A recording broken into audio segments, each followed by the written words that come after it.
hello. Is this thing on? It says it is. I don't know.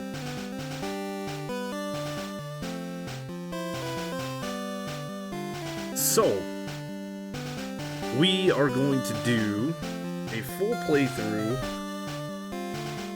of a very classic Pokemon game, the one that started it all. Age New Gamer, good morning. And we're going to do a little bit of story time. We are going to do all kinds of things today. We're going to talk about the terrible, terrible glitches that come with Pokemon Red and Blue. And we're going to exploit one or two of them. And just to make things interesting, or keep things interesting rather, I did randomize my starter. The other thing that I did with the universal randomizer is I made it to where all of the HM moves should be compatible with whomever. We're just going to do a single Pokemon playthrough and talk, so let's get started. Oh, Oak's normal stuff. God, this game is so old. So, I wanted to do this. I've wanted to do this for a while. And talk about all the different things and stuff that I remember from when I was a kid. And, let's see. I got my controller set up this time, so we're not having to hurt our fingers in the, got them all cramped up on the keyboard, so. Yeah, this game takes me back. This game kind of took my middle school life by storm and got me through some really, really rough patches. We're just gonna go... Can I go back? I just wanted to name him Gary. We'll keep his name the same. Now we're gonna talk about some of those rough patches. So first things first, with any Pokemon game, at least with the Red and Blue variants, you start off in your house, you can get access to your PC, and there is an item in here. There always is, it's normally a potion. Now if you do what I'm doing and you play a randomizer, that can randomize these items. This isn't a full randomizer, I did not randomize items first off, but I did watch a guy that got a Pokeball in this item and he withdrew it and took it out. The problem with that is when you go to Viridian and you get the parcel and you come back and you talk to Professor Oak, he will actually not give you the Pokedex because the game checks for a Pokeball in your items here. It does not check for a Great Ball, it doesn't check for an Ultra Ball, it does not check for a Master Ball, it only checks for a Pokeball, and if you have said Pokeball, you cannot get the Pokedex from Oak. All you have to do is either toss the item or, of course, come back to your house and deposit your item, and then you can get it after you get the Pokedex. It's kind of a weird little thing, little bug or glitch with the game, whatever you want to call it. But let's get this out of the way and let's see what our starters are. What I was trying to do was start with a different generation Pokemon, and the randomizer that has that in it is no longer supported, and it's unstable, and I didn't want to try to mess with it. I'd rather just use this randomizer. It's pretty clean cut and easy to use, so here we are. Alright. Come on, dude. Let me get these things. I already did turn on fast text, so we can just kind of blow through this. Come on, quit talking, Gary. And then in the options before we started the new game, I also turned the battle animations off. So we can kind of run through this game quickly, but let's see who the starters are. Raticate? Oh, of course. Butterfree? And Tangela. What a terrible, terrible choice of starters. I guess we'll get the Meat Shield. None of these are good, so we're gonna have to gonna have to do something here. I don't know if I can play through the whole game with Butterfree. But in the spirit of...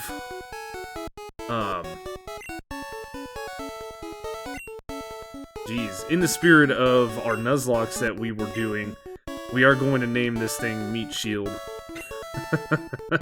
Just because that was a funny name. And it actually fits. Butterfree.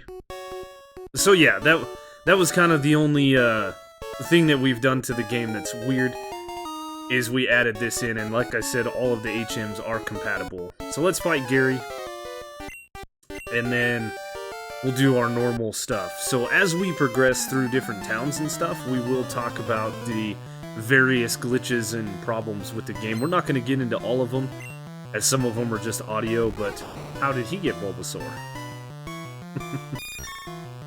What does Meat Shield know? It knows confusion right out the gate, so I have a super effective move. And that's easy. Easy win for us. God, look at these terrible, terrible graphics.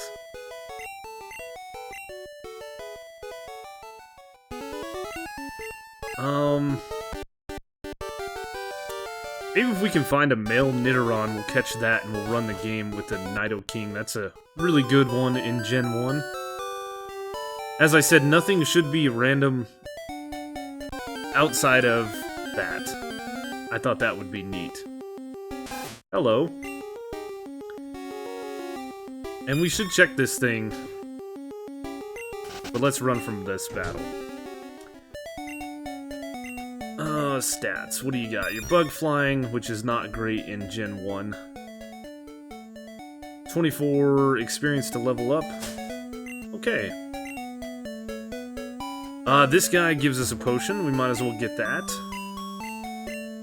And this should be a fun little playthrough. So there's not too many things that you can do glitch-wise at the start of the game, but NPCs like this guy that kind of roam and they move tile sets, we can actually force him to move in different directions. And I'm wondering if we can get it to work. But if you stand here long enough, this guy will eventually move in different locations. The easiest one to do it with is actually the NPC in Viridian. And that's just a neat little... I don't know what you would call it. Neat little thing. It's not really a bug. The thing that makes it kind of a bug, I guess, is you can get these NPCs to stand on the door tiles to things like the Pokemart.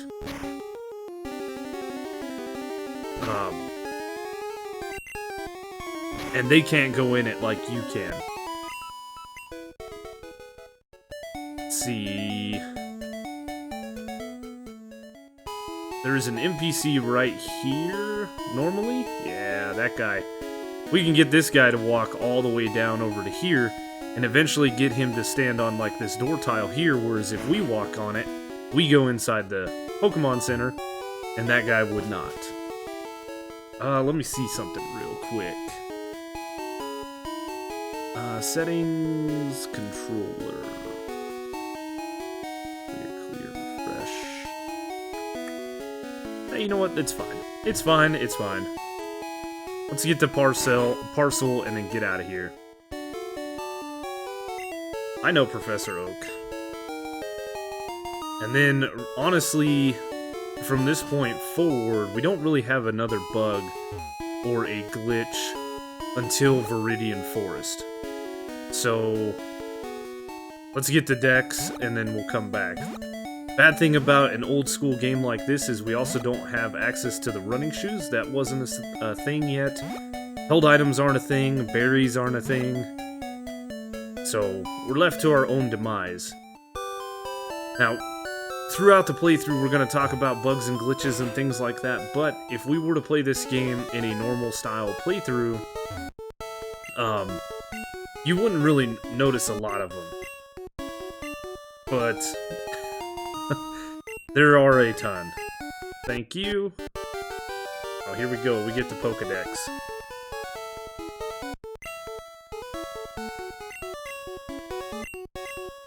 And I guess this is a good enough time to start start the storytelling portion of the game. Let's see. So I played these games when they first came out. I was in middle school. And I remember it took me a very, very long time to get through these games. Even though we're going to get through this thing hopefully in about 3 hours. I think speedrunners can do it even faster than that.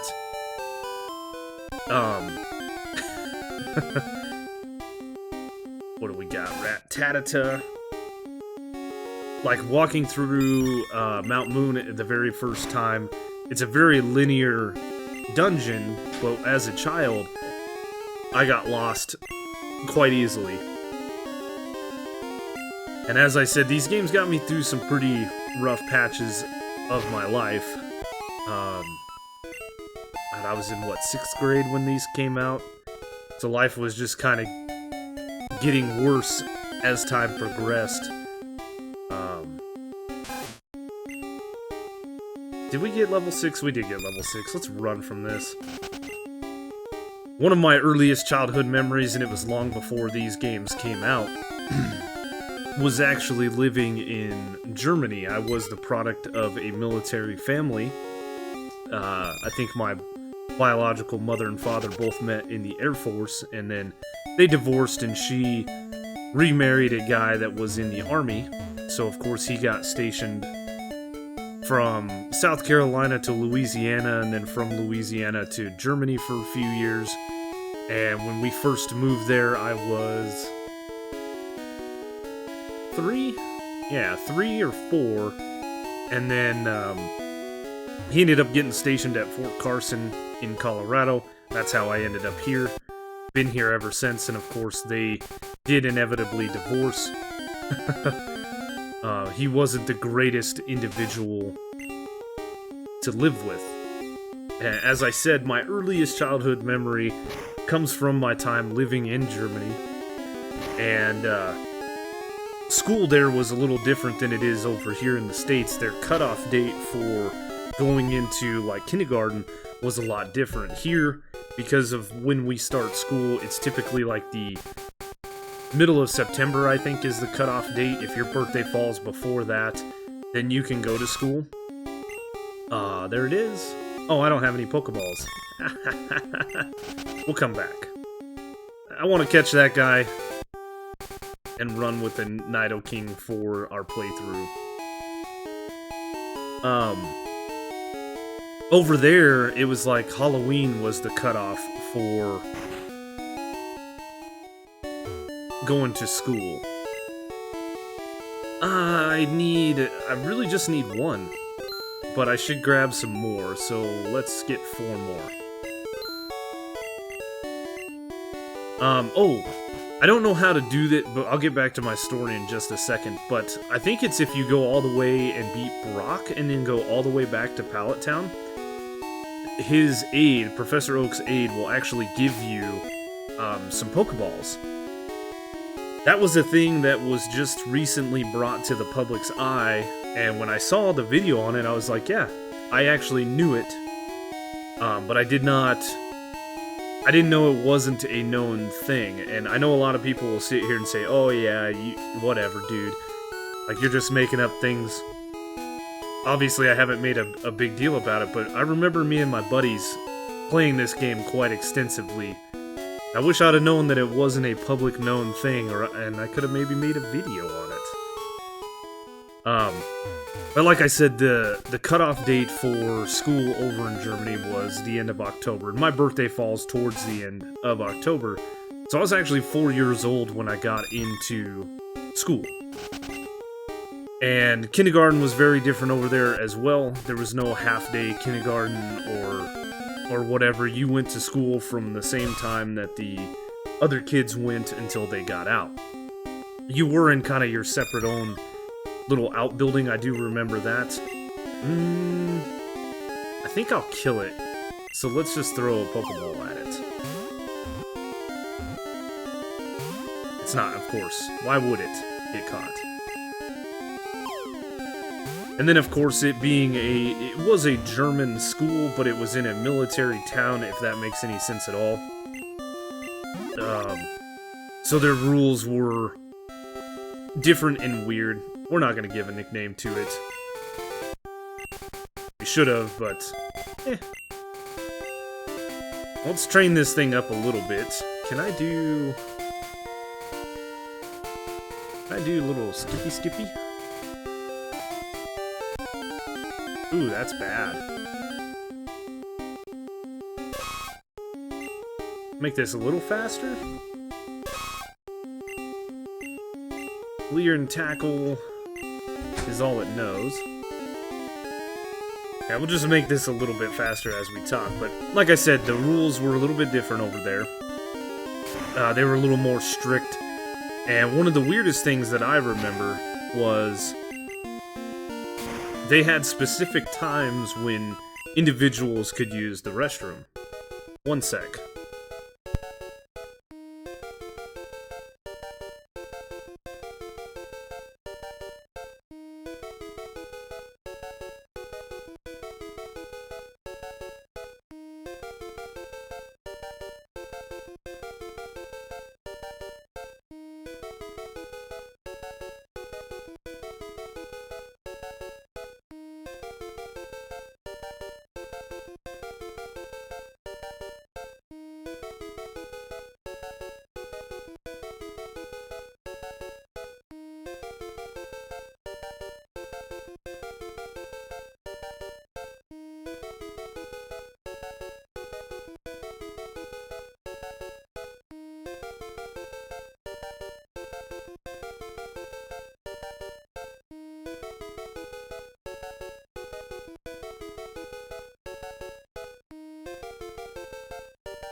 Alright, sorry about that. I got a few things to take care of this while we're streaming today. And it's a long stream. So where are you today? At home or at the hotel? I'm at home today, thankfully. We're going to be at home for the most of the summer. So yeah, we were talking about restroom times. It was weird that they had specific restroom times, considering in the building, as far as I remember, there was restrooms in the building. But it was like a class event a couple of times during the day to go to the restroom. Everybody got up, we stood in line. Now, to me, it seems very, very silly that we would do that thing, but, you know, it is what it is. Now, I distinctly remembering one day, I went to class, and it was about midday, and I asked the teacher, hey, can I go use the restroom? And they're like, no, we were in the middle of some project. You cannot, absolutely not go to the bathroom.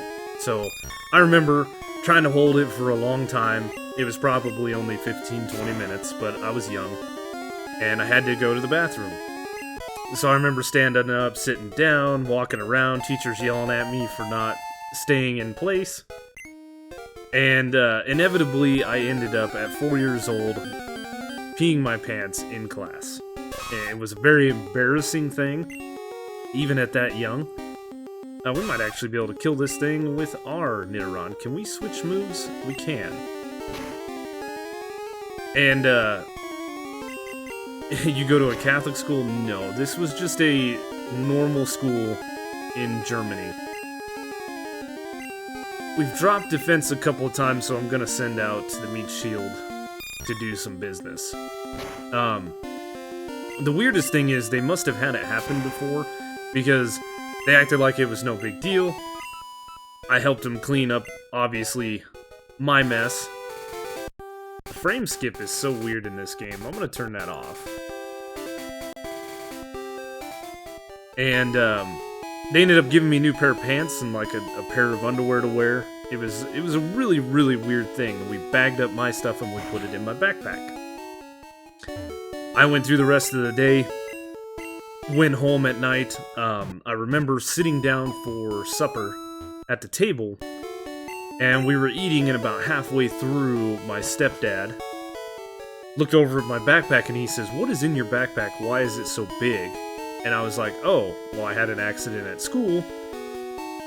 And I don't really remember the whole conversation, but basically I told him I had peed my pants. That's my pee clothes, to which he got really mad at. You know, as a parent, I understand. The kid didn't come home and didn't tell him what had happened, and now he's finding it out, and your pee clothes have sat in a backpack in a bag for hours. Like, I get it. But he yells at me and tells me, "Go to bed." To which I hadn't finished my dinner yet, so I was still hungry, you know? Little kid. I was hungry. And I went to bed and I thought, okay, cool, all is well that ends well. We'll call it a wash. And we'll try again in the morning. I have a kid with special needs, this happens all the time. Yeah, I mean, things happen, you know? I've had kids pee their pants and stuff like that. My kids, when they were little, things happen, accidents happen, but he got extremely pissed about it.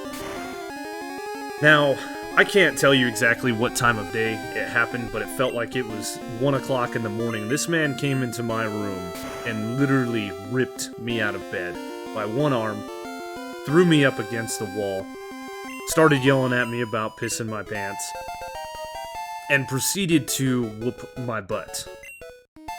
And he whooped my butt in such a manner that I had no idea what I had done was so wrong for me to get such a whooping. We should go up here real quick and get the item that's in this cut tree.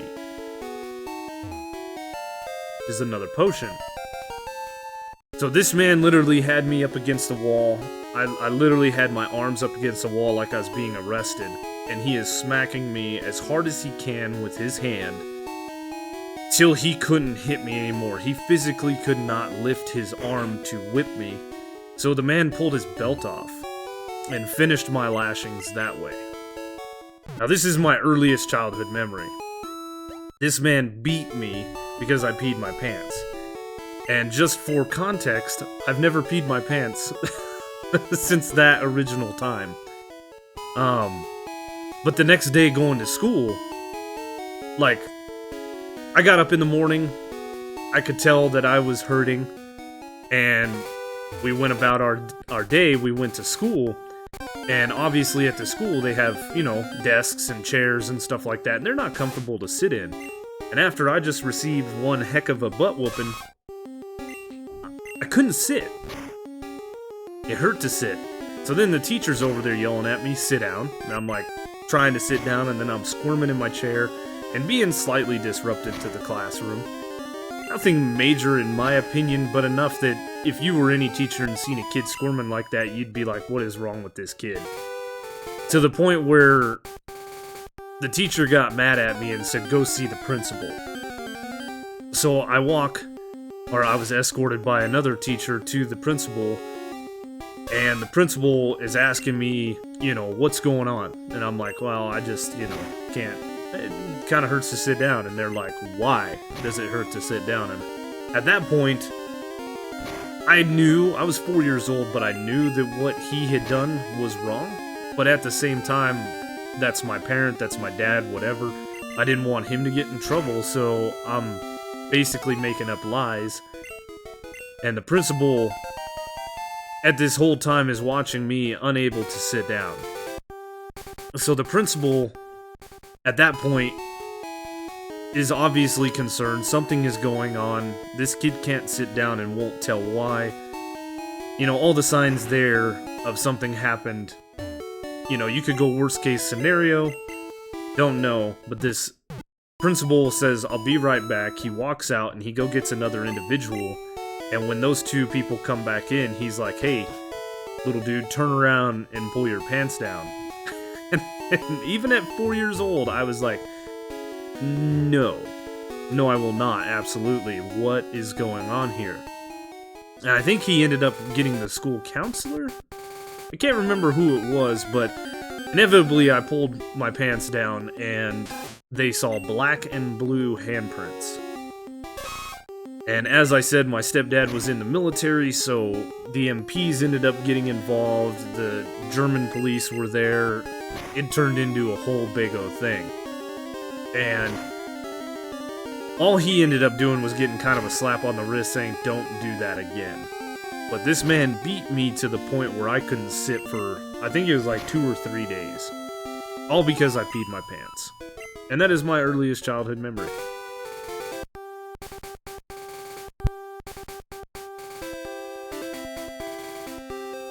Oh, terrible thing, but I never did pee my pants after that. Which is the funniest part of the story. Did not deserve it. Obviously, that was a harsher punishment than what I deserved. What are my guys sitting at? I'm not really paying attention. I'm not going to fight my rival. I think we're just going to progress on to Viridian Forest. Let's see. Brock shouldn't be too much of a problem if we can get Butterfree going. But eventually, Nidoking will be a beast. So let's head into the forest. Yeah, things... Let's see, this lady, what does she give me? Are you going to... She doesn't give me nothing. No, and I don't even live with my... Or, I haven't seen my biological mother or my... Well, let's just start there. I haven't seen my biological mother since I was 13 years old. My biological mother, let's see, that was when I was 4. So we came back in 93. I'd have been about 6 at the time. We came stateside, and then it wasn't too soon after we came to Colorado that they split up. Because that individual is literally a piece of human trash. So, give me one quick sec. I got laundry going right now. I gotta go throw it in the dryer.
Alright, we're back. So, yeah, there's a whole laundry list of things. Yeah, I'm in my 30s. Yep. There's a laundry list of things that happened. That was just the start of many. And, the individual was a terrible, terrible individual. I've got many stories because that's kind of the start of my childhood. Things went okay for a little while after that.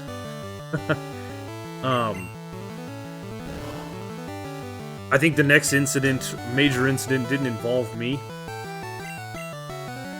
It involved one of my sisters, but stepping back a little bit back to Germany, I really remember what a just piece of trash this guy was. So, I'd gotten a big wheel, which is an old little, like, tricycle, when I was a kid.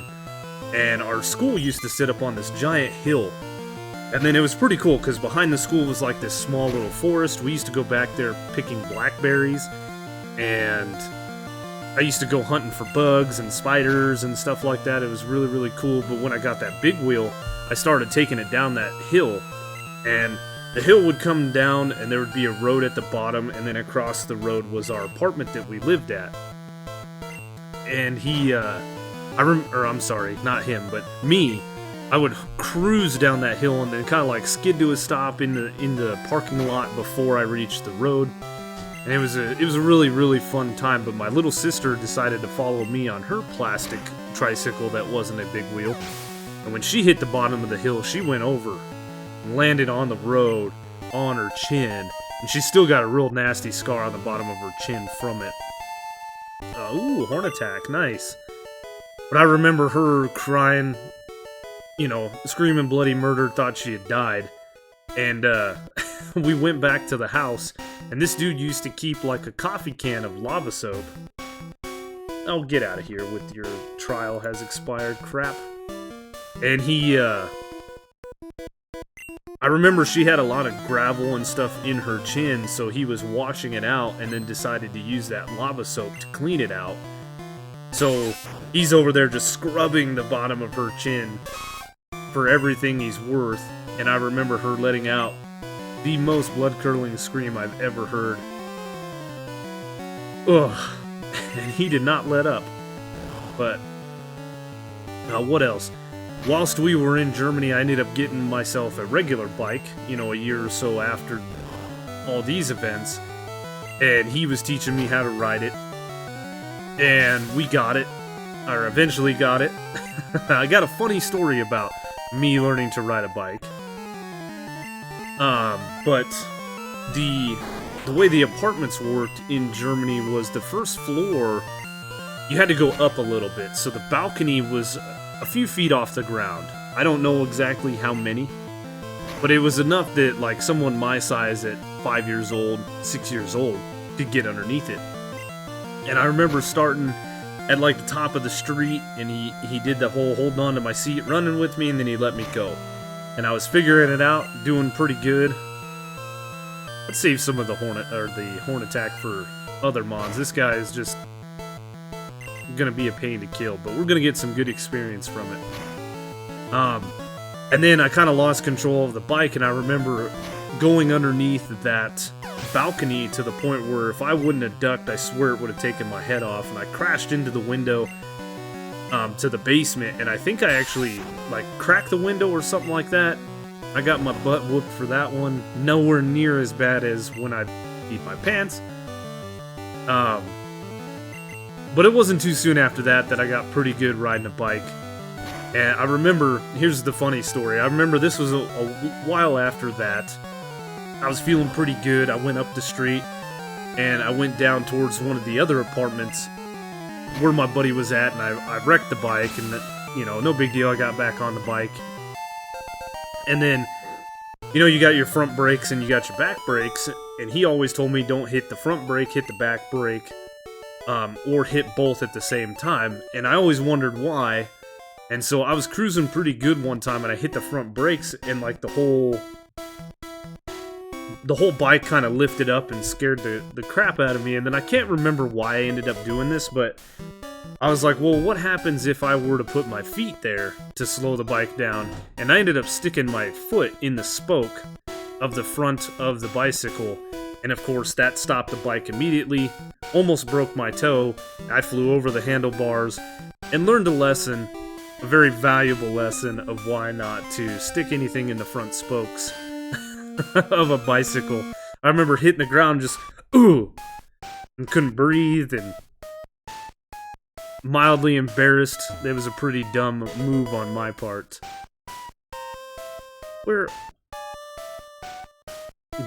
Those are move buttons too. Oh, I didn't map them, that's why. Let's see. We're doing pretty good. We'll fight. Okay. So before we get into more stories, let's talk about a major glitch in the game. And it involves this trainer right here at the end of Viridian Forest. So if you can actually get a wild encounter when stepping on the tile that is directly in front of me before fighting the trainer, the wild encounter, at the same time that this guy wants to battle you, you'll actually end up fighting a level 100 Nidoking. I don't know why. Don't know why the game's programmed that way, but you will. And then, of course, if you can catch them, I mean, you can run through this game with zero issues. And I've seen a few videos where people do that, and they catch it. Chances of us actually making that happen would be slim to none. We'd have to figure out quite a few different things, and we're not going to mess with it today. But that is the kind of the biggest glitch here in Viridian Forest. Let's get out of Viridian Forest. I remember getting lost in this place when I was a kid, and it's a very, very linear dungeon, just like Mount Moon. But I remember it. Alright, so we're going to take on our first gym now. As I said, or I didn't really say in the beginning, this is not a Nuzlocke. This is just a playthrough with some randomized starters. We're doing this to talk about the different bugs and glitches and kind of relive some nostalgia from our childhood and tell stories. Yep. And hopefully maybe we can get this VOD downloaded and even upload it to the channel at some point. So the next major thing that you can do with glitches in this game involves this guy right here. If you try to walk past this guy, he will tell you that Brock's looking for new challengers, and he'll take you over to the gym. If you come back to where he's at and you save and you exit out of the game, there's a way that you can actually walk past him without ever fighting Brock. And then, if you get to the Safari Zone, you can do some really, really funny stuff with this guy that you can get him to where he walks off by himself, or he's a few blocks in front of you, and then he comes over here and then like glitches through the gym, and you can eventually kind of meet him down here. He'll be running through here. And if you talk to him on various sides, he'll do various things. If you talk to him on the left-hand side, he will spawn a battle with a Dragonite that will freeze your game, and there's nothing you can do. And the glitch, if you want to look it up on YouTube to see how it's done, it's called Hooked Dragonite, because that's what it says when you go into the battle. The Hooked Dragonite attacks. It's kind of weird, because you can't fish for a Dragonite. There are some glitches with these statues right here that we'll have to show at a later time, but they are a well-known glitch. Let's fight our first gym battle. And hey, Lucifer, welcome in. Sorry I didn't answer you earlier this morning. For me, when you sent the messages in Discord, it was like 2:30. I was not even close to awake.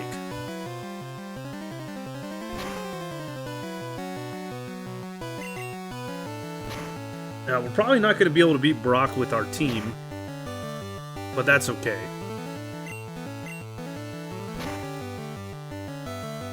Oh, why you do that? Yeah, Nido King eventually is going to be a beast. I think we'll hit a potion on Nidoran real quick. Oh, Gen 1 item. The Gen 1 bag is terrible. And I think we want to wait until a certain level for evolving. Gen 1. Let's see.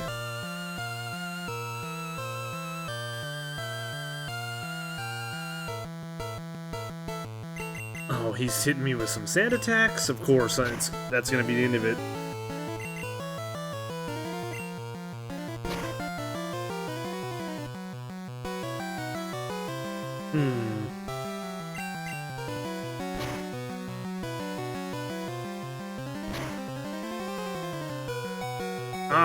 We're using Nidoran. We did a randomizer, and we got Butterfree as a starter. That's the only thing we randomized was the starters. This thing is a pain in the butt.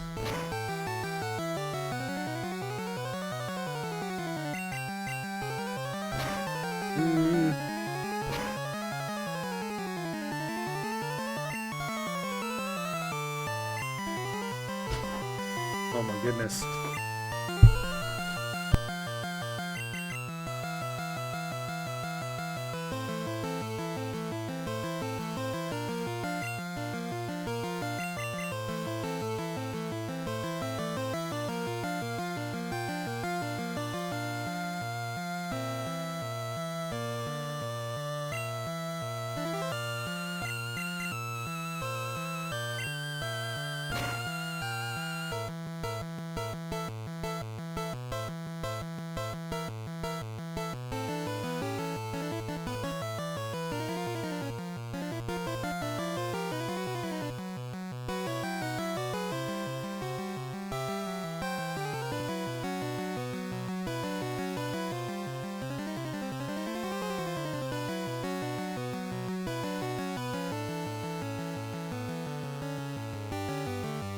Little background noise. I had to mute the mic real quick. Let's see.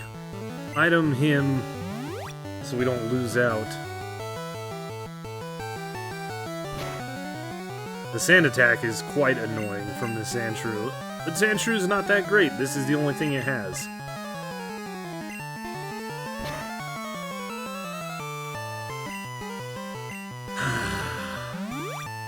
Throw a potion on Nidoran.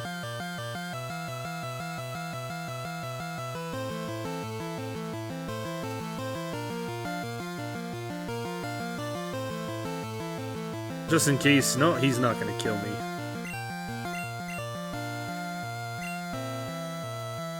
Jeez.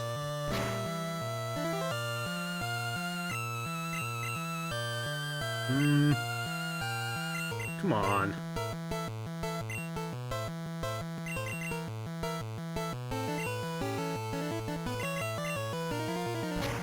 There we go. Goodness, man. Alright, we'll see if we can knock it out. There we go.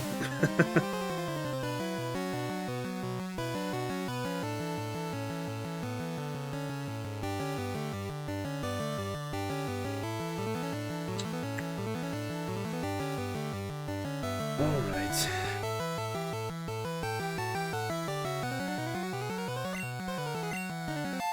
That's a big experience gain.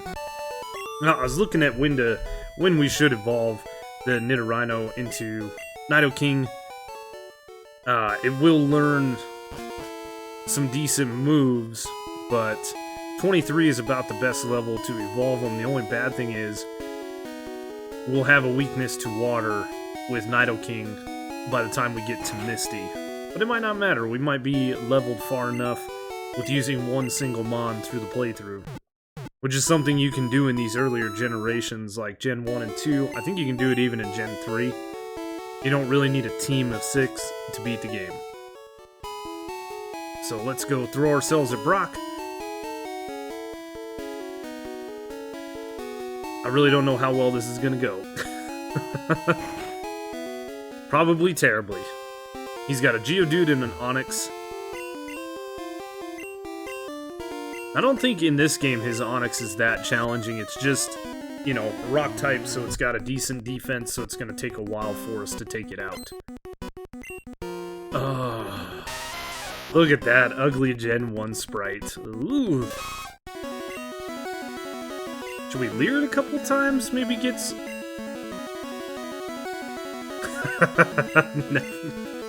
It doesn't matter. It's going to do that. Maybe we should send out Meat Shield for this one.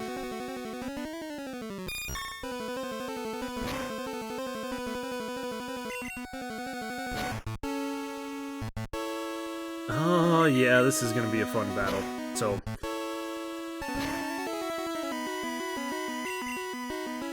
One of the neatest... it's not really a neat store. Oh, he got confused. That's good. One of the things about the guy that I've been talking about all morning so far is, I remember the love for video games kind of stems from that part of my childhood. I remember playing Nintendo and stuff in the apartment that we lived in. Come on, hurt yourself in confusion so I can at least get some levelage, man. Your defense is as high as it's gonna go. I remember playing like Super Mario Bros. Back in the day on the NES. That's where things started for me. And I remember him yelling at me for like moving the controller when I jump across stuff, saying that's not how you do this. And we might be able to take out Geodude. Nope.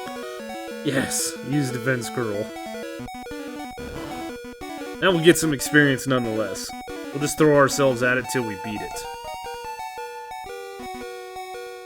How do I have the option to switch when this one is fainted?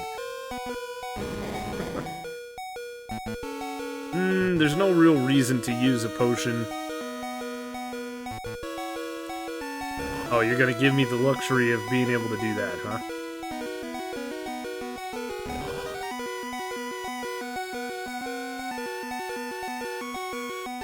biding its time. And then it's gonna unleash its energy and just destroy me. So let's go through this. But I remember him yelling at me because I'd move the controller, I'd lean. And it's funny, you know, a few years ago I was playing on the old Kinect. And it was quite a few years ago, we played on the Xbox Kinect. And you have to do that stuff to actually get, you know, your character to move and stuff. And then we have VR, which is completely moving with your character and stuff. Yeah, I was moving as if I was one of the characters. Yeah, I remember getting yelled at and smacked for it. Should we try to get this guy another... Let's try to give Meat Shield, I guess, another level. I was hoping to blow through this game, but it is taking some time. That's a super effective move, no? Guess not. Sorry, we shouldn't have too much problems after Brock. What do you need to gain a level? Stats. 132, oh my god. I used to do that and move forward and try to look up and other things, never could, yeah. And nowadays we have VR and all that stuff where you do all that stuff, so haha, dude. I won in the end. Now that man ended up ultimately losing out on everything.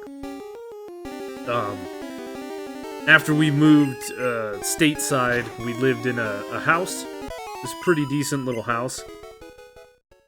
I don't remember why he did it, but like our backyards at the house were adjoining to obviously the next lot, but in between all the lots there was an alleyway.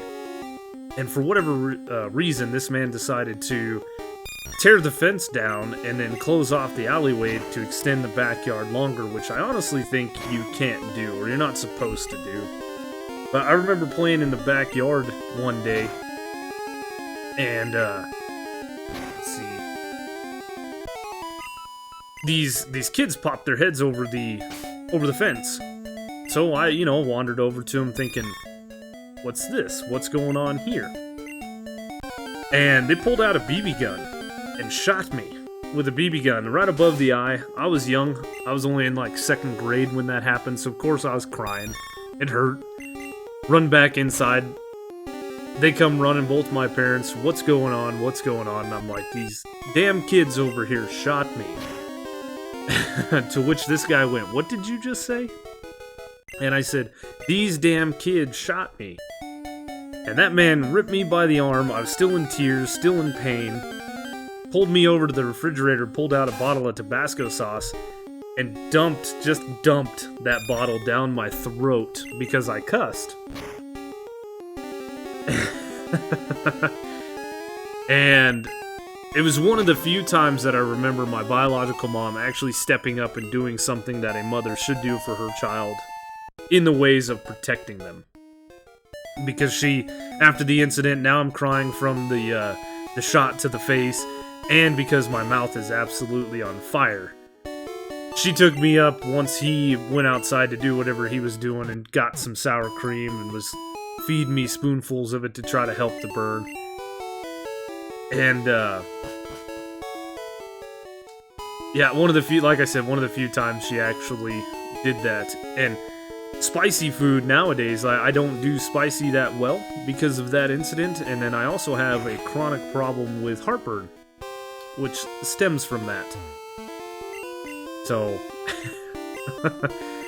it was a nasty deal. I can't remember what I did, but living in that same house, let's see.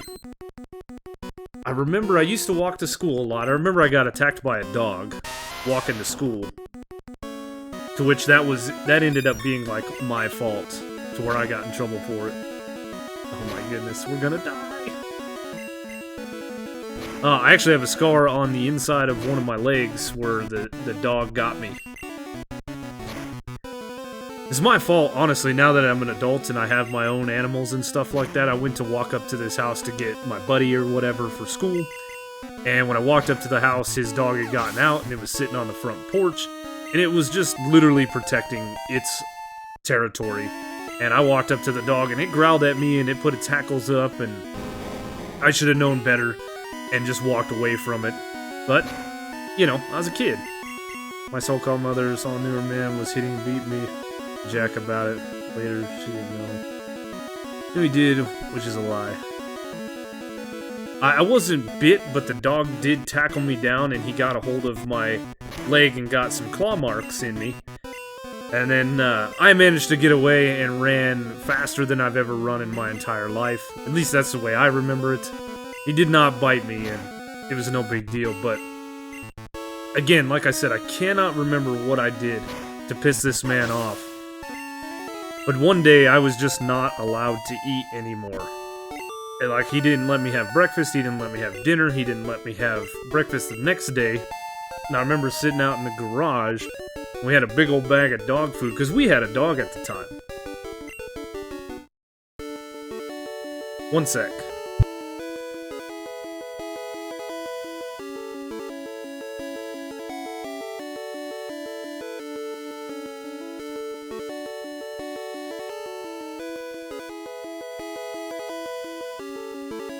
Anyway, as I said, we had a kind of a big old bag of dog food sitting in the garage for the dog that we had. And I remember being so hungry that I ended up just eating dog food. What did we get for that? What is that, TM? Bide. Yeah, we're not going to use that. We might as well go sell that so that it doesn't take up inventory space. But yeah, I ate dog food because I was so dang hungry from this guy not feeding me. He was a real piece of trash. He ended up breaking a brush over my little sister's butt, getting mad at her for something, which was like strike 2 in the military. He ended up getting reprimanded pretty hard for that one. Then I don't think my little sister, I think he even whooped my little sister's butt, and she was just a baby, for doing what babies do, using the bathroom in a diaper.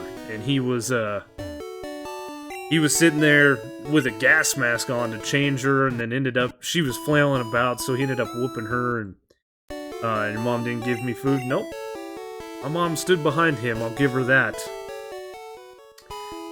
I can't remember what the last incident or the final straw was, but she did inevitably leave him, and then he ended up getting a rank removal.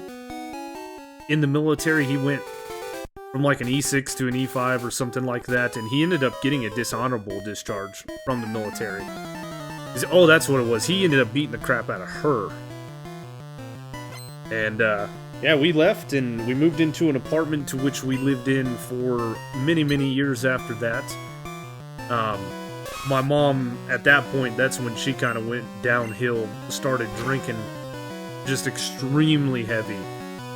Extremely heavy.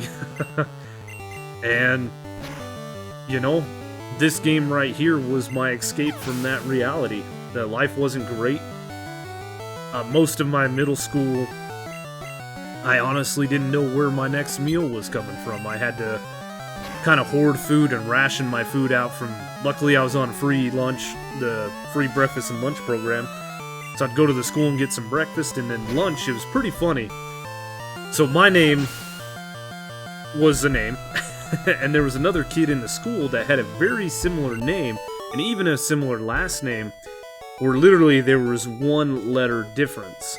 The last name was Burkhalter, and his last name was Buckhalter. So he's just missing that R. And so I used to go through the one line as my name, and then I'd go through the other line after I was done eating under his name, and take that lunch and bag it up, and then take it home so I could eat it for dinner. Can you reduce the game volume? It's a bit too high. Is it really? Okay, yeah, we can turn it down. Let's try something like that. Thanks for letting me know, man.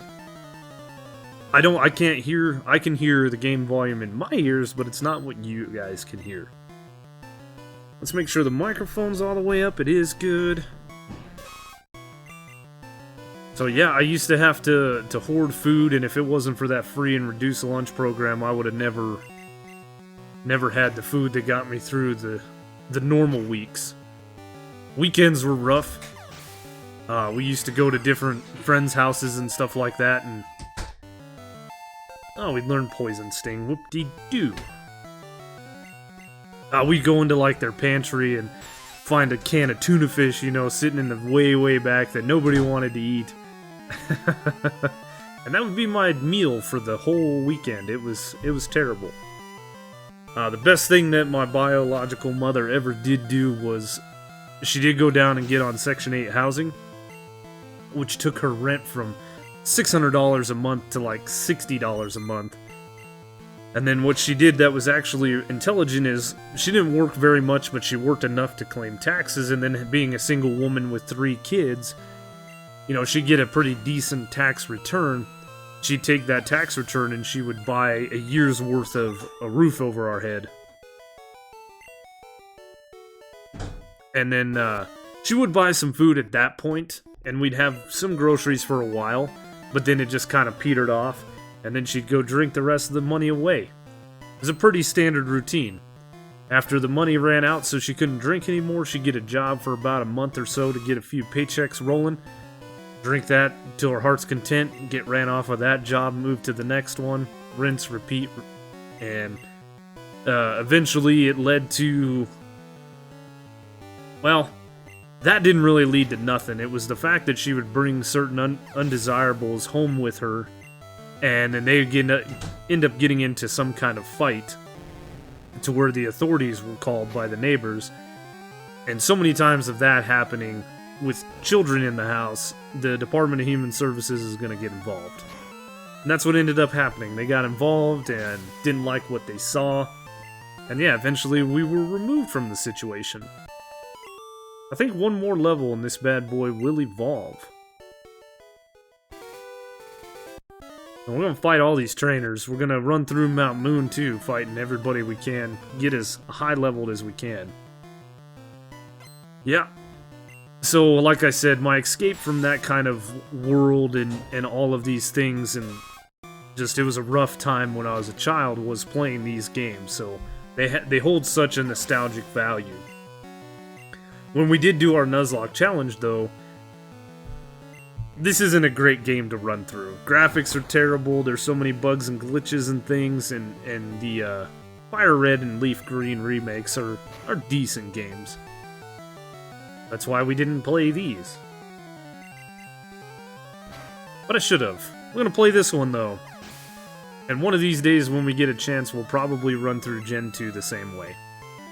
Talk about the different bugs and such, and all that jazz. I don't think we have another bug until we get to Cerulean City, really. I know there are some audio issues that we could run into, but... then once we get to Fuchsia and can get to the... Safaris...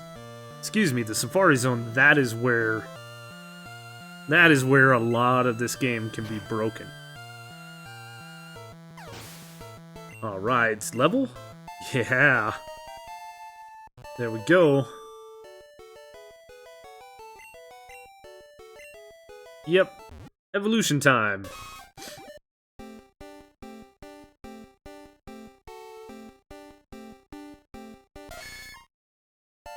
Nice. And going through Mount Moon, we will get ourselves on a Moonstone. Or our hands on a Moonstone, so we can evolve this thing as early as we want and just have a beast running through the rest of this game. Let's see, what else? Oh.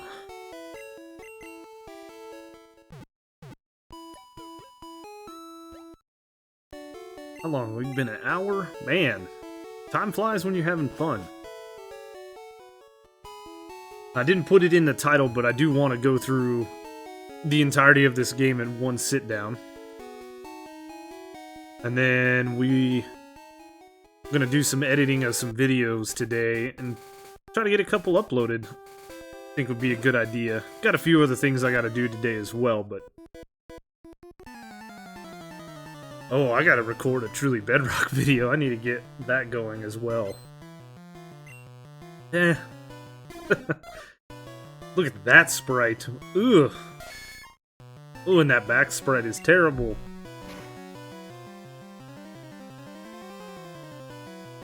I mean, playing these games or watching these games being played nowadays, I see a lot of memes and jokes and stuff about when you were a child, this looked like the best thing out there. I don't remember it being this terrible visually, but the game is. Hello. Let's go.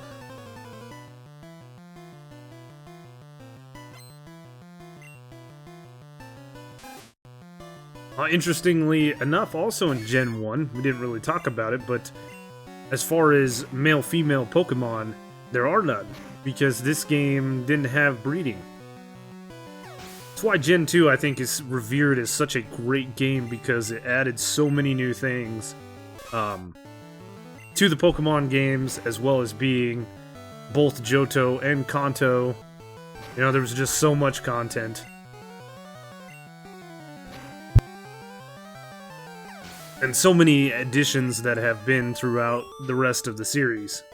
I know people nowadays that will play these games, or the Gen 1 games anyway, and be like, oh, why don't you put a hold item on that guy, or why don't you do this?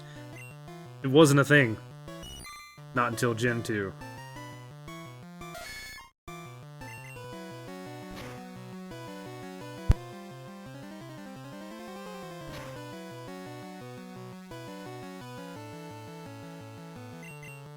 So, yeah, one more trainer and then we can run through Mount Moon. Oh, he's got one more Pokemon too. Oh. Let's see. Now, the funny thing about the man that we've been talking about all morning, he got his. So, we got taken into foster care. Inevitably, our biological mom wouldn't do what she needed to do and quit the drinking and things like that. So we got the courts and stuff involved trying to find a home for me and my two sisters. Their whole goal, which was a surprising one, was to keep us all together. Normally, you hear about it all the times. Kids get separated, pulled from their entire families and things like that, and nobody bats an eye at it. But in this particular instance, they were real hell-bent on keeping us together. So they started going through the family. My biological father, I have not seen since I was 2. I really don't know the man. I know that he remarried after my mom. I know that he raised that lady's two his stepchildren, but when it came to his biological children, it was never a thing. So, let's see. There should be a guy. Right? We're in Mount Moon. Is it this guy? We'll sell you a Magikarp for $500. And I remember so many people making fun of you if you did it, but I actually bought this Magikarp in my first playthrough, and it turns out to be Gyarados, which at the time I didn't know that. The internet was a thing, but not readily available like it is today. And then Gyarados is a beast. Oh, look at Mount Moon.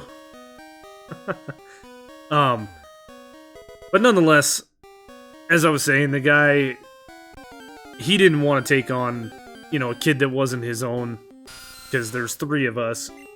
My bio mom and that piece of trash had a child together.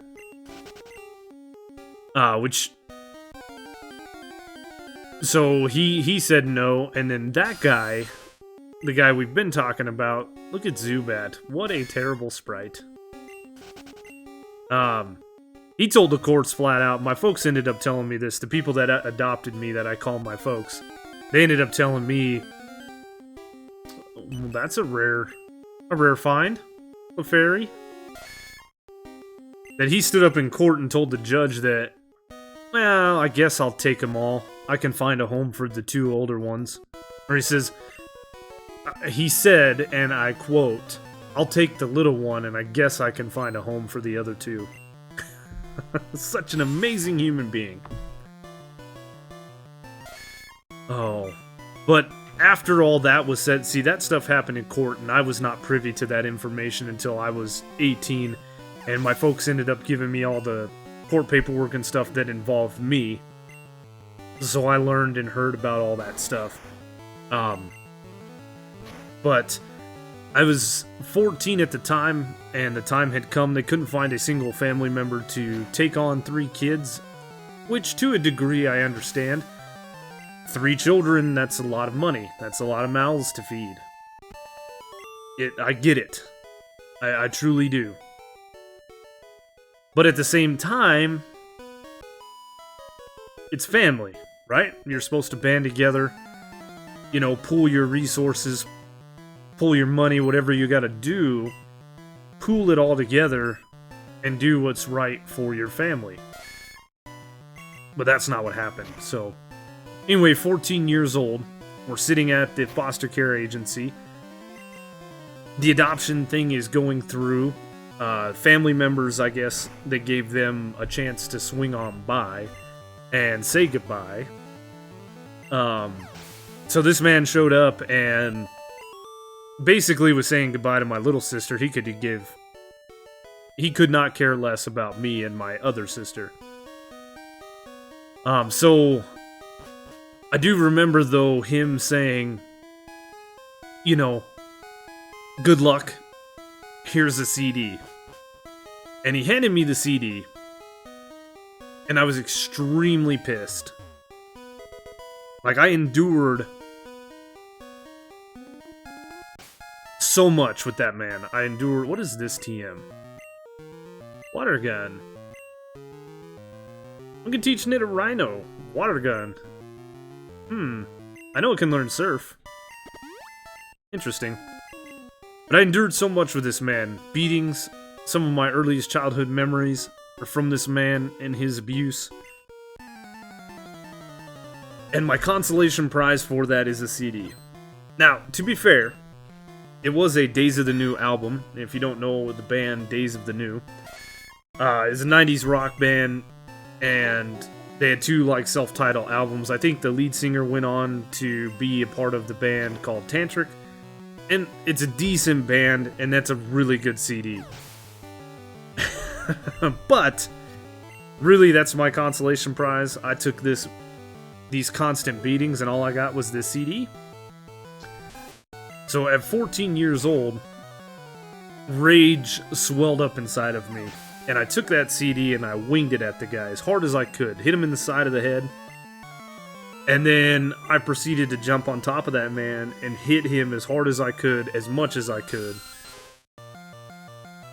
The story is tragic. Are you 3 still in touch with each other today? Yeah. Yes, we are, actually. The people that adopted us, they've adopted 8 kids in total, and they had a few of their own biologically. And all 11 of us are in a group chat. We talk, not daily, but almost daily. And, yeah, we all still chat. We all still communicate. So, it took 3 grown men to pull me off of this man. It's the most rage I've ever felt in my life. And I was extremely, extremely upset over the whole thing. Yeah, it ended up being a very big family. And it's a good thing, because that's where a lot of my family values come from, or stem from. Hey, there's a non-steel type Magnemite. Steel type didn't exist in Gen 1. But yeah, three grown men to pull me off this man. And I was swinging, throwing elbows, and I'd been in plenty of fights at this time in my life. Hopefully we find a moonstone soon. I'm kind of torn about evolving this Nidorino into Nido King, because we're going to gain a dual type that's going to make us vulnerable to Misty's attacks. But again, I think we'll be able to muscle through it, just because we're going to be at a level advantage, considering we're already level 19. Hold on.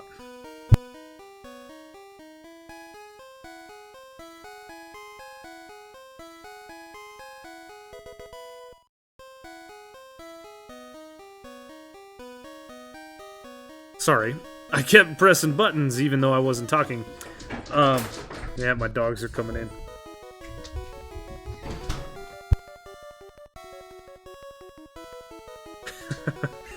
My one dog, he just likes to go outside and bark at everything.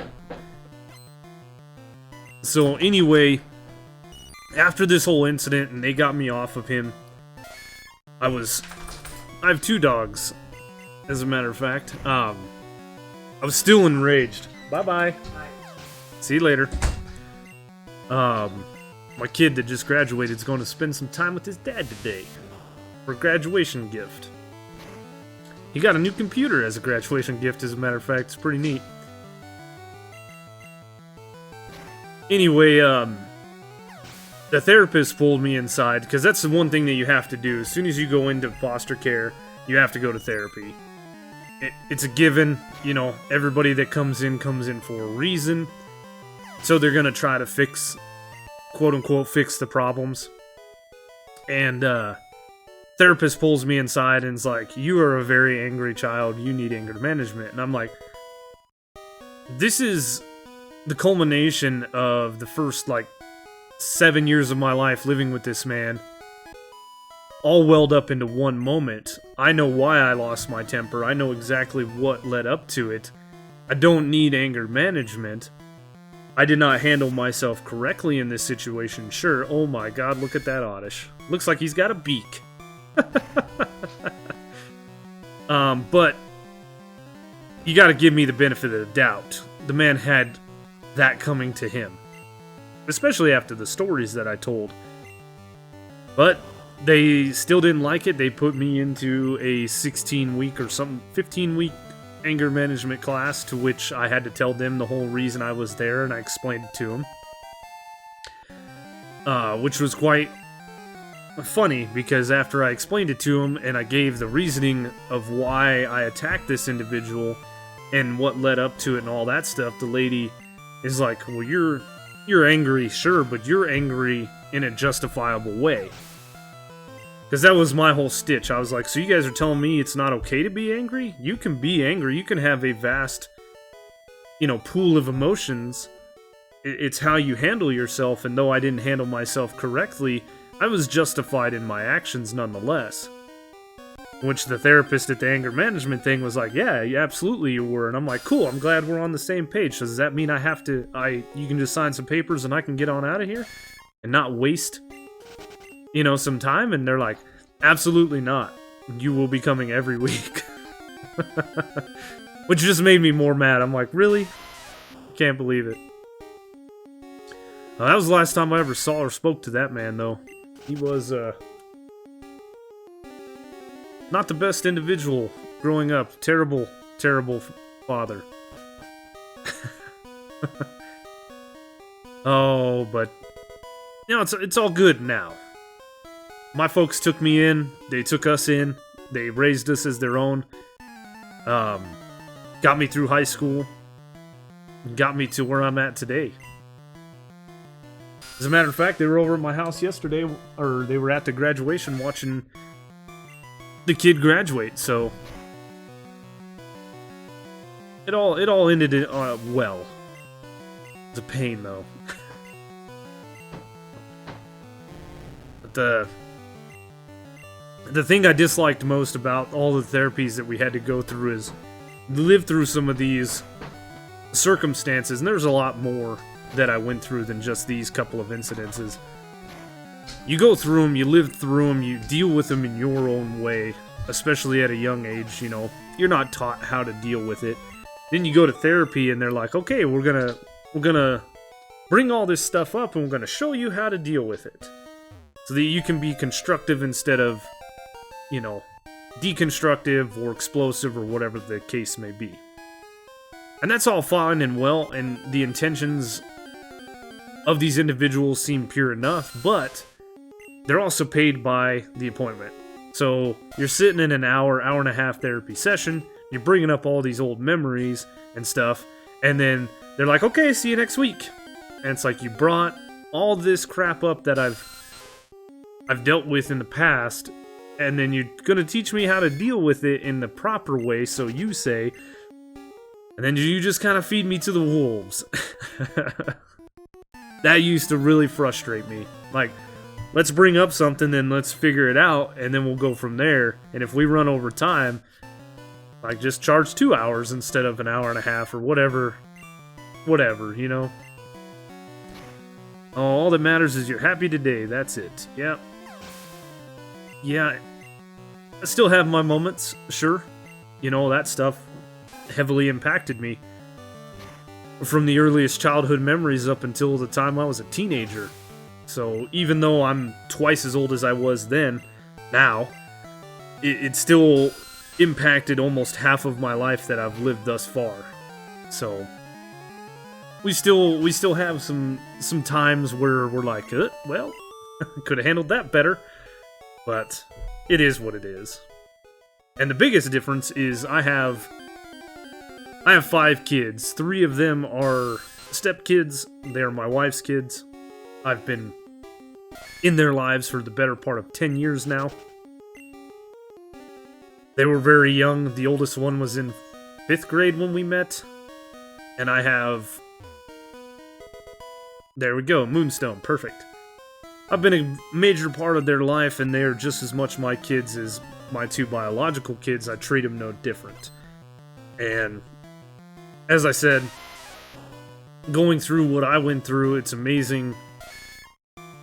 We're gonna need a switch. I should have taught Nidorino water gun. But I don't do what my biological father did or what stepfather did. There's a major, major difference in how I raise my kids, and I have, you know, I'm involved, custody, all that stuff. How do I manage 5 kids? Yeah. I wouldn't say that I manage them. You know, some days it's a struggle, some days it's really, really easy. It's a lot of fun nonetheless. You know, even though that's not very effective, we're doing some serious damage because we're 11 levels higher than this Nidorino. Yeah. Yeah, you gotta break the cycle somewhere, and that was gonna stop with me. I did give my biological father the benefit of the doubt when I turned, oh, no beep left for this move. Well, when I turned 18 or 19, I had a child of my own. Oh, I had a child of my own when I was 19, so I was 19. Contacted my biological father just to get some, like, see if everything that had been told to me through my whole life with my biological mother, if this guy was really the piece of trash she made him out to be. And he was. Absolutely. So, there's that. You have to do stuff with their father. 2 of them, no. 1 of them, yes. One of them, their father is... or his father is heavily in his life, and we get along great, as a matter of fact. He's a good dude, he's a good father. And I don't step on his toes, you know, and he lets me do my thing here. We've had many conversations, me and him, and my wife, and we co-parent. It's a rare thing this day and age, but we do make sure that we try to do what's best for the child, not what's best for us. Tips from father, right? Yeah. Let's see, let's go ahead and teach Nidorino water gun. This will just give us an edge for ground and rock types. Mostly rock types. Until we can teach them surf. And then what is TM1? Mega Punch. No. And we are level 21. We got a little ways to go. Once we hit the level 22 mark, we'll hit him with the rare candy, and then we'll hit him with a moonstone, and evolve him. And then we have a big boy.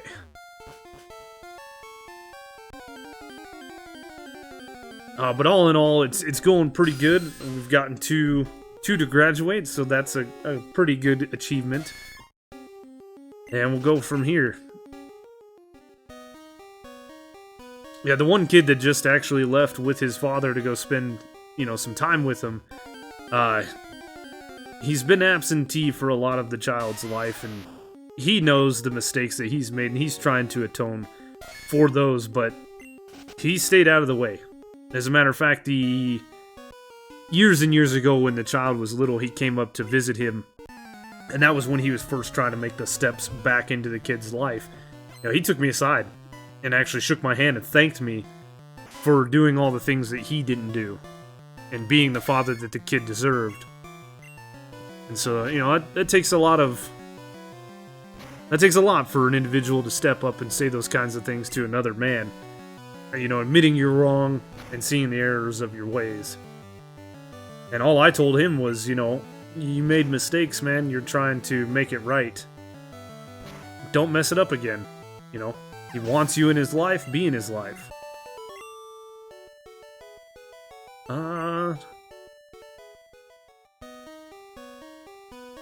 What do we got? We got just a couple more fights, and then we should be able to complete Mount Moon. We're only an hour and 20 minutes into this. Oh, come on. I hate Mount Moon. And it's funny, I'm pretty much not really 100% focused on the screen. I'm more focused on the stories and conversations and just running through this place. Where I remember walking through this place as a child, getting lost. So funny. Oh. Yeah, tragic beginnings to the life, but all in all, you know, all of those different stories and things that we've talked about, you know, regardless of how bad or negative they were, they did shape who I am. And then, of course, I'm a success story when it comes to kids and the system, the foster care system. You don't always hear success stories. A lot of kids will not have parents that care about them, because if you're a foster parent, you make money. You make money for every kid that you have. So a lot of people do it just for that, the money, right? They do the bare minimum that they have to, that's required by the agency or whatever. They'll take them to the therapies, they'll buy them clothes, they'll buy them food, stuff like that, but nothing else outside of that. They don't go out of their way to make the kid be a better member for society or whatever. My folks were quite the opposite. They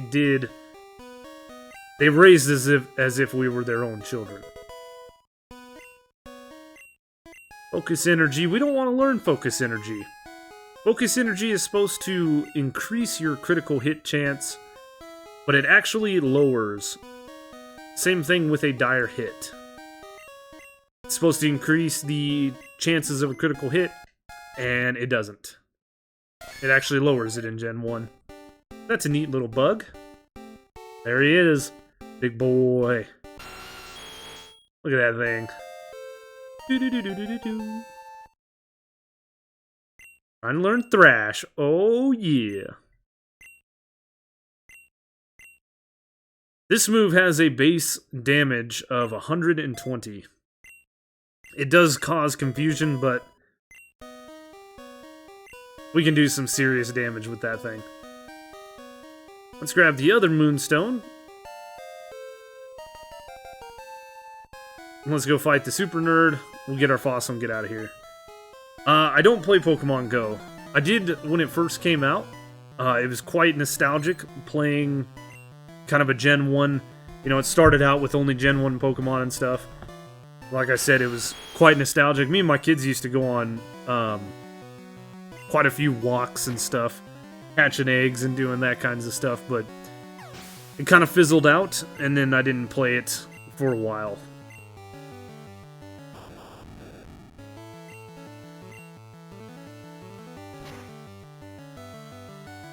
Yeah, we should be able to take these guys out pretty quick.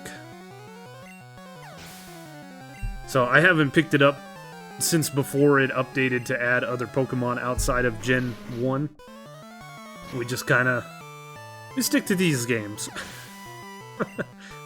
Old school. Like, honestly, dude, you can keep both fossils. I don't want one. But we'll take one because we have to. Let's get out of here. So we have a few options once we get out of here. We can go take on Misty right away. We can make our way across Nugget Bridge. Thought there was an item up there. Fire, red, leaf, green. There's two guys that will teach Mega Punch and Mega Kick to Pokemon. We don't want any of those. This used to be TM Roar. What is it in this game? Whirlwind. Okay.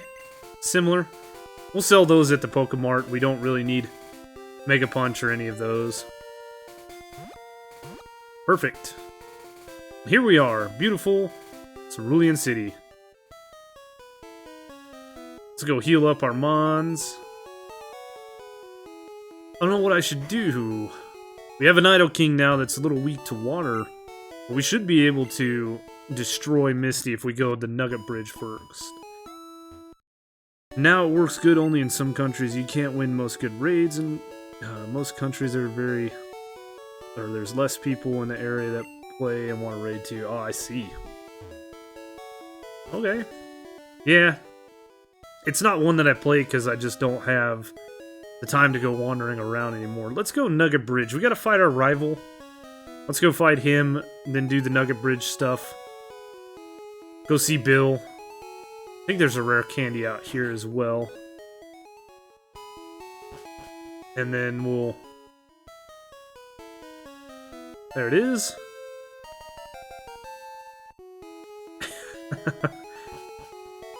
Then we'll go beat Misty and we'll go do some stuff. Now, one thing I'm going to do is not get the bicycle. I should get it as soon as I can so we could kind of run through the game faster, but there's a neat little glitch that I'll show you when trying to get on Cycling Road. Let's fight old Gary.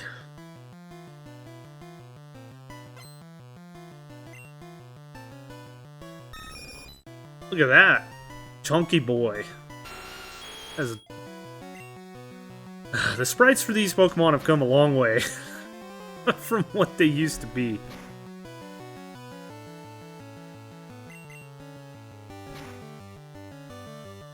We should be doing fine.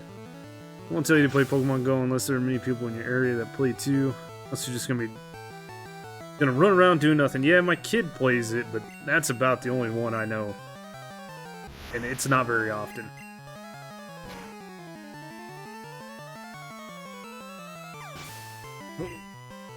No, we're gonna stick to these. Eventually we're gonna get to a Gen 3 Nuzlocke. I just thought this would be fun to do, something different, sit down, chit-chat. Have a good little time, relax. Enjoy the long weekend. Bulbasaur. Oh, that's right. He got Bulbasaur and I got Butterfree. I feel gypped. I really do.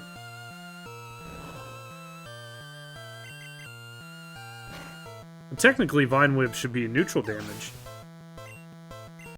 Super effective against ground, but not very effective against poison. Guess what? I went to Bill's, got him to show me his rare Pokemon. I added a lot of pages to my Pokedex. After all, Bill's world famous as a Pokemaniac. He invented the storage system. Should go thank him. Thanks, game, for telling me what I need to do next. I used to play too, but in my area no one plays the raid, so I stopped playing a long time ago. Yeah, that makes sense. Well, I'm gonna take a couple seconds here. I gotta go check my laundry. Should be just about done, and I'll be right back.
See, that wasn't so bad.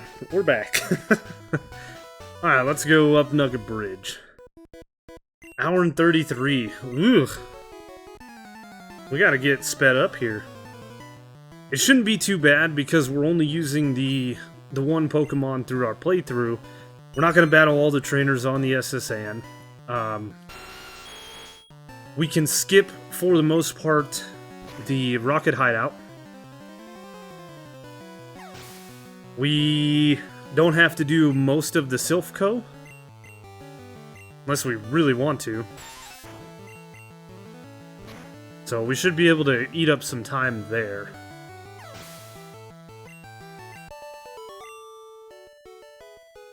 And then after... Yeah, we'll do a few things. Rock Tunnel is going to be the one thing that's going to take us a little bit of time, just because we are going to have to fight our way through that.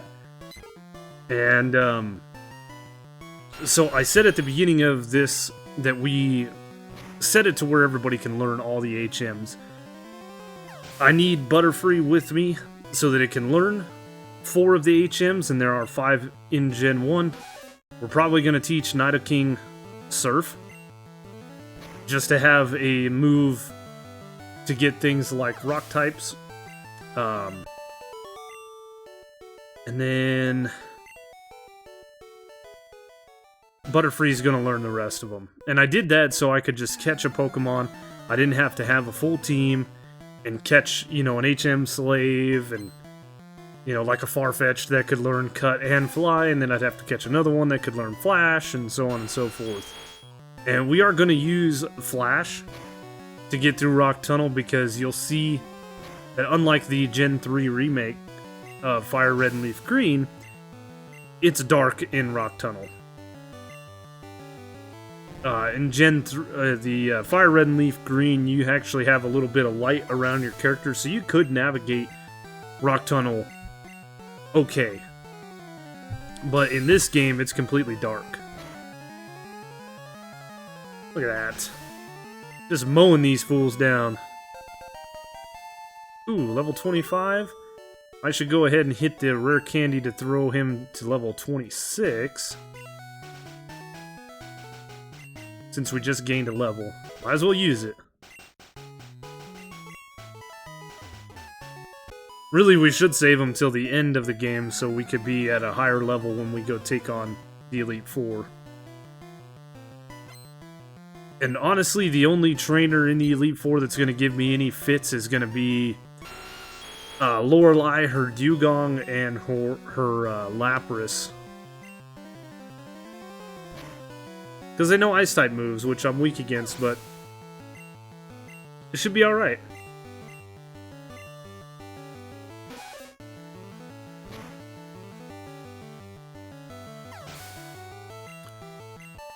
Alright. I did forget one little thing. There are certain steps that you can take in this area of the game to incite a glitch. You have to go up over here. There's a trainer that sits in the grass that's just over here.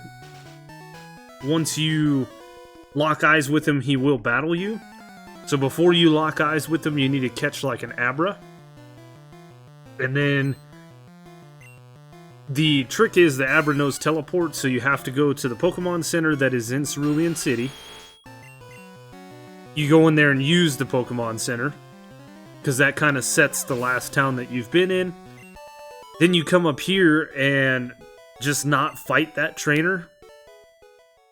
I'll show you guys in just a second. You have the Abra that knows teleport, and just as you're walking down to fight the trainer, you hit your start menu, you go into your Pokemon, and then you teleport out. Once you teleport out, the next Pokemon that you fight has a set of numbers that are... It's weird how it all works, but basically you can go fight a trainer in Misty's gym that has a Shelter, I think. You beat it, and then you walk back over to the Nugget Bridge, and there's a few more steps that I probably missed, but essentially what will end up happening is you can fight a Wild Mew. And you can actually use that glitch, and depending on the Pokemon that you fought last will depend on the Pokemon that you run into on Nugget Bridge. And you can get any Pokemon. And it doesn't mess up your game, as far as I know. And you can legit get a couple of different Pokemon. So, there is a guy right here, and he comes into frame here. So you want to have the Abra in your team, and then bring up your start menu just like that, and then you would teleport away. We don't have an Abra, so unfortunately he's going to battle us. But you can do this as many times as you want, and you can get all the different Pokemon. And if you want to see it for yourself, somebody actually doing it, there are plenty of videos on YouTube that show that specific glitch. It's pretty neat because growing up, you know, people would tell you about using surf on the truck by the SSN, or surfing over to the truck and using strength, and there's a Mew under that, which is not true. There's many different other things that they told you to do to try to get a Mew. And yeah, it just wasn't a thing. That is the only way to get it outside of cheating. But back in the day, they used to hold Nintendo events where they would have a cartridge of Pokemon, and all it had on it was Mews, and then you could bring any Pokemon you had and trade it. What is this? Underwave. Nope. And get yourself a Mew, and people have speculated for many, many years about those cartridges being in existence, or some people have said they've gotten their hands on them, and some people have said they're not really a thing. And I told this story when I was doing one of my Nuzlocke challenges, but it is a thing. A buddy of mine, his mom decided to go get him another copy of Pokemon Blue because he lost his. You jerk. So we were hanging out in his bedroom. He had blue, red, and yellow at the time. He let me play one of them, and he was playing the other one, and essentially he lost the blue version. So his mom went to go get him another one to replace it, because he had a decent parent. And when we loaded up the game in the Game Boy the first time, we noticed that there was a save file, and so we're like, well, let's check on the progress of the last person that was playing and see what was happening.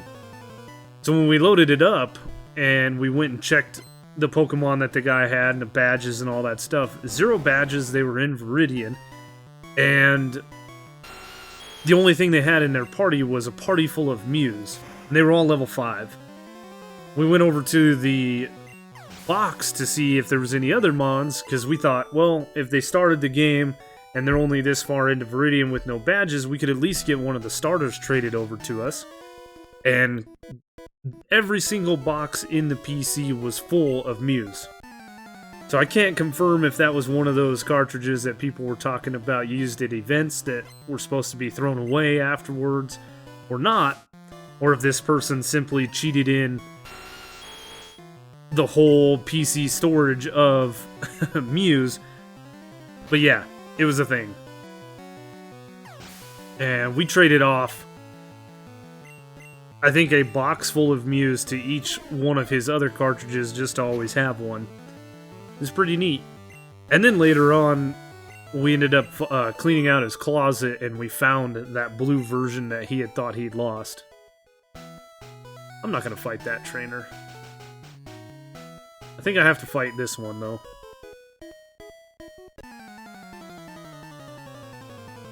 And that is actually how I got my first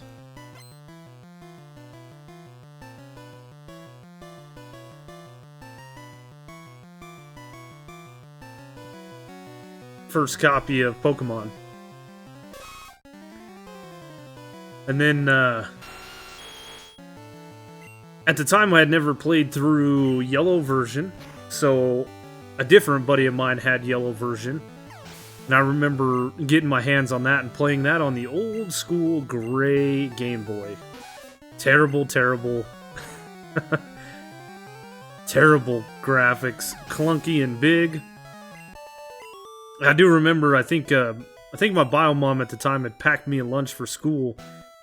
And when we got home, I had forgotten to take, like, the banana or something that she had put in there, and I didn't eat it. Yeah, she found it in my lunchbox and got pissed off at me because I wasn't listening to her when she was scolding me, and took that Game Boy and chucked that thing as hard as she could at the wall, busted the thing all up.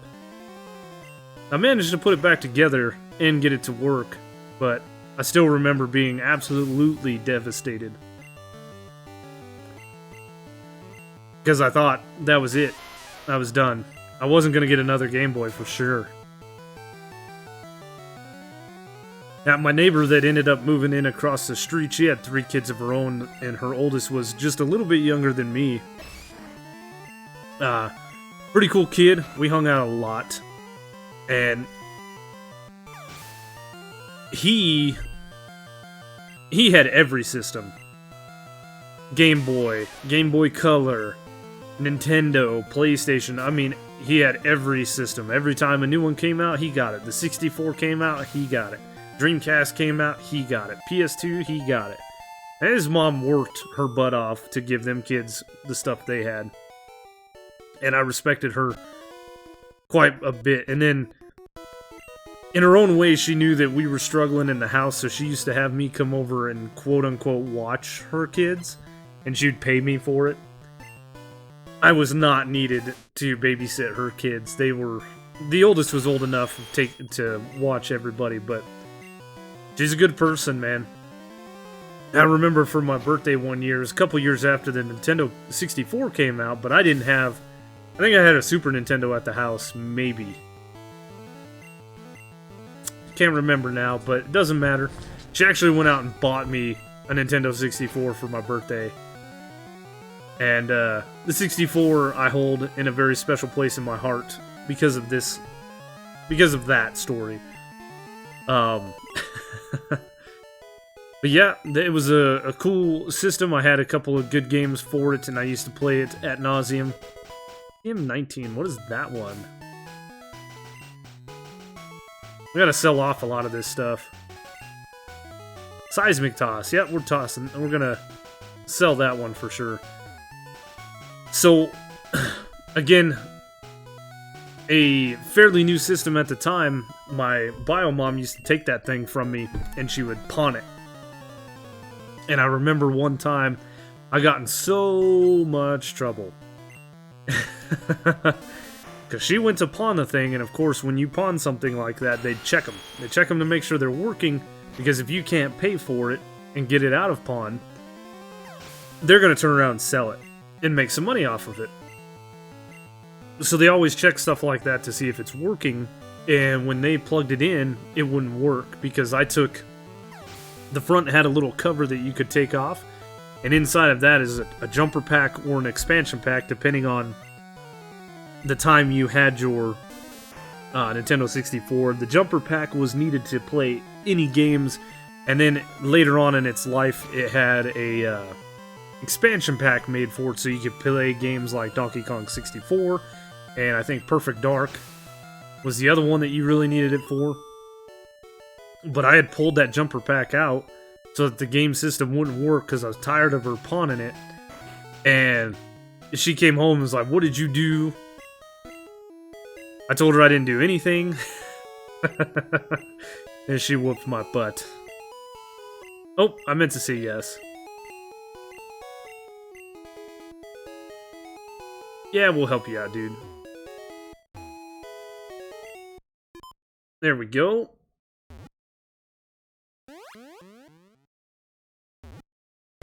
I think after that incident, she actually made me fix it and then ended up selling the damn thing to where I couldn't use it. Or I just didn't have it anymore. Nope, just give me the SSN ticket. Technically, we don't even have to go fight Misty right now. We could completely bypass her. But of course, we do need the badge eventually. We could go straight to Vermilion, though. Nido King's gonna be a beast against Lieutenant Surge.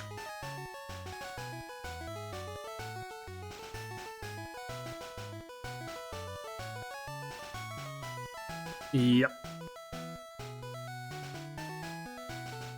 Come on. Cerulean, here we are. Beautiful blue. Oh, we could teach Nidoking Dig? That's gonna be good. Stab move for him. In Gen 1, and you can't find this out, you can't find out the power of any moves or accuracy or anything like that unless you traded your Pokemon over to Pokemon Coliseum, which was a Nintendo 64 game. But Dig and Earthquake both have a power of 100. The color changed because we went into Cerulean City. Dang it, I have to fight this one. Yeah, green is like the route color, and then blue is the color of Cerulean City. It's just a palette change, so you know that you're... like in the newer games, it tells you you're on Route 1, and then you're in Pallet Town. But in these older games, it didn't do that. It changed color when you changed route, or from a route to a town, or whatever.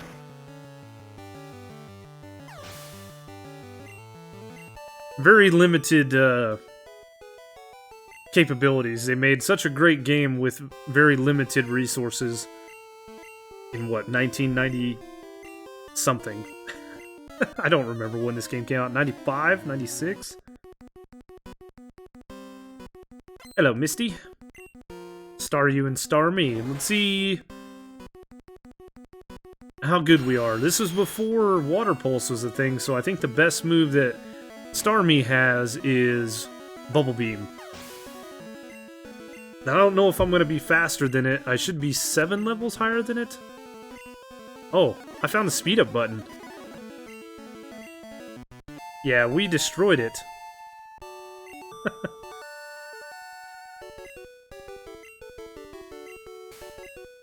Thank you. I can use cut. That's what you need it for. TM11? That should be Bubble Beam, right? Yep. Nidoking can learn Bubble Beam. Well, you know. I wanted to buy a PlayStation, but in my country the tax for purchase is the same as the cost. It was very cost. Woof. Yeah, throughout my gaming career, early on, I had a Nintendo. I had a Super Nintendo. I'm gonna speed through that. She bought me a Nintendo 64. I ended up trading a BB gun that I had for a PlayStation for a little while. I got rid of the PlayStation for... I think I ended up getting a Game Boy Color. I got... What else did I get? I know I got something else.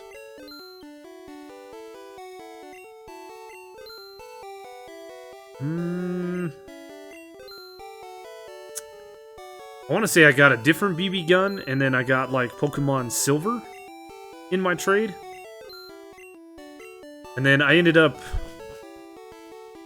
selling the Nintendo to buy some PlayStation games. I ended up selling the Super Nintendo for the same reason, and then we didn't have a use for the PlayStation games, so I sold those and bought something else. I can't really remember how it all ended up working out, but I ended up with a Game Boy and Pokemon Silver. Yeah, we're gonna do a little speed up so we can get through these a little faster. Speed up the process. We are going to teach Dig to Nidoking, though. For sure. You can't learn it? What? Never mind. Well, down to Vermilion we go. It's all good. Let's see, we have no need to go to the daycare. It's not even really a daycare, I think, in Gen 1.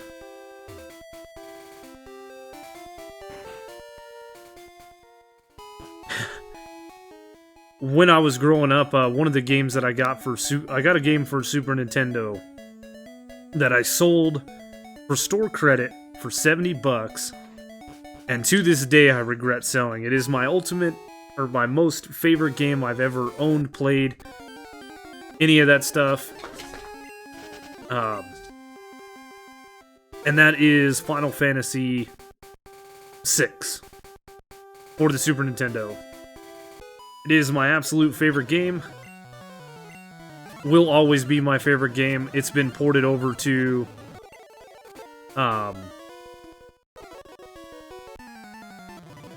it got ported over to the PlayStation as Final Fantasy VI. It was Final Fantasy III on the Super Nintendo. And the reason was because in Japan, they marketed Final Fantasy 1 and 2 in Japan and in the States. But then when they did 3, 4, and 5, they didn't release them here in the United States. They only released them in Japan. So as to not cause confusion in the market, they released it in Japan as Final Fantasy VI, and they released it here as Final Fantasy III. Later on, they ported it to the PlayStation as part of the anthology pack with Final Fantasy V. So,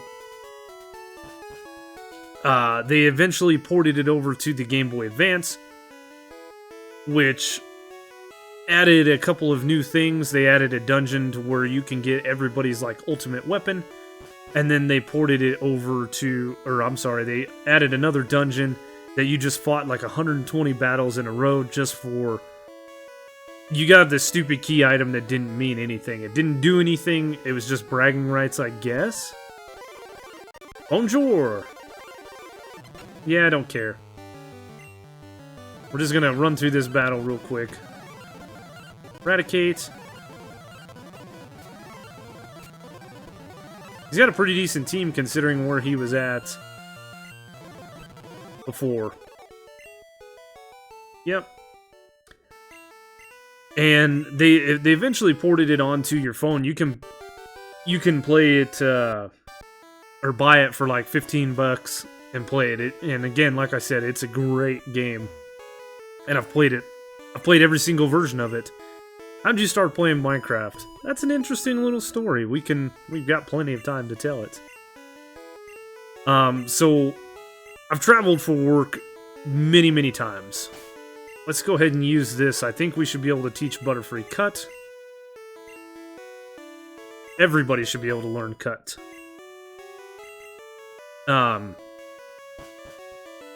So long time ago when I was traveling for work, I was running my Xbox 360. And I used to just play various games on that thing. But, I was staying in a hotel room with another buddy of mine to save money, so rather than eating up the TV all the time, I played a lot of different games on my phone. Some were mobile games, some were like that Final Fantasy game. Eventually I found out that you can play emulators, so we did that. We emulated some Nintendo 64 games and some Super Nintendo games, so on and so forth. But I remember one night we were watching Comedy Central for some reason, and there was a South Park episode where they were kind of making fun of Minecraft. The parents in the town were watching a lot of murder mysteries, and the parents were kind of killing each other, and so the kids ended up putting like parental controls on their parents' TVs, and the parental control was how do you tame a horse in Minecraft. And I had heard talk of Minecraft before, but not really to this extent, and so that kind of piqued my interest. We can't interact with the tree in Gen 1, we gotta actually go in and use Cut. So from that episode, it kind of piqued my interest of what it was. Hold on, let's go get, I think we can get a fishing rod while we're here in Vermilion. And I ended up finding Pocket Edition on the phone, and we downloaded that and we played it a little bit, and that was before... That was old school Pocket Edition, before you could even get redstone in the game. It didn't even have caves. It was kind of a bland game. There wasn't much that you could do other than digging, strip mines and getting iron and diamonds and things like that. So I played it a little bit. I had no idea what I was doing.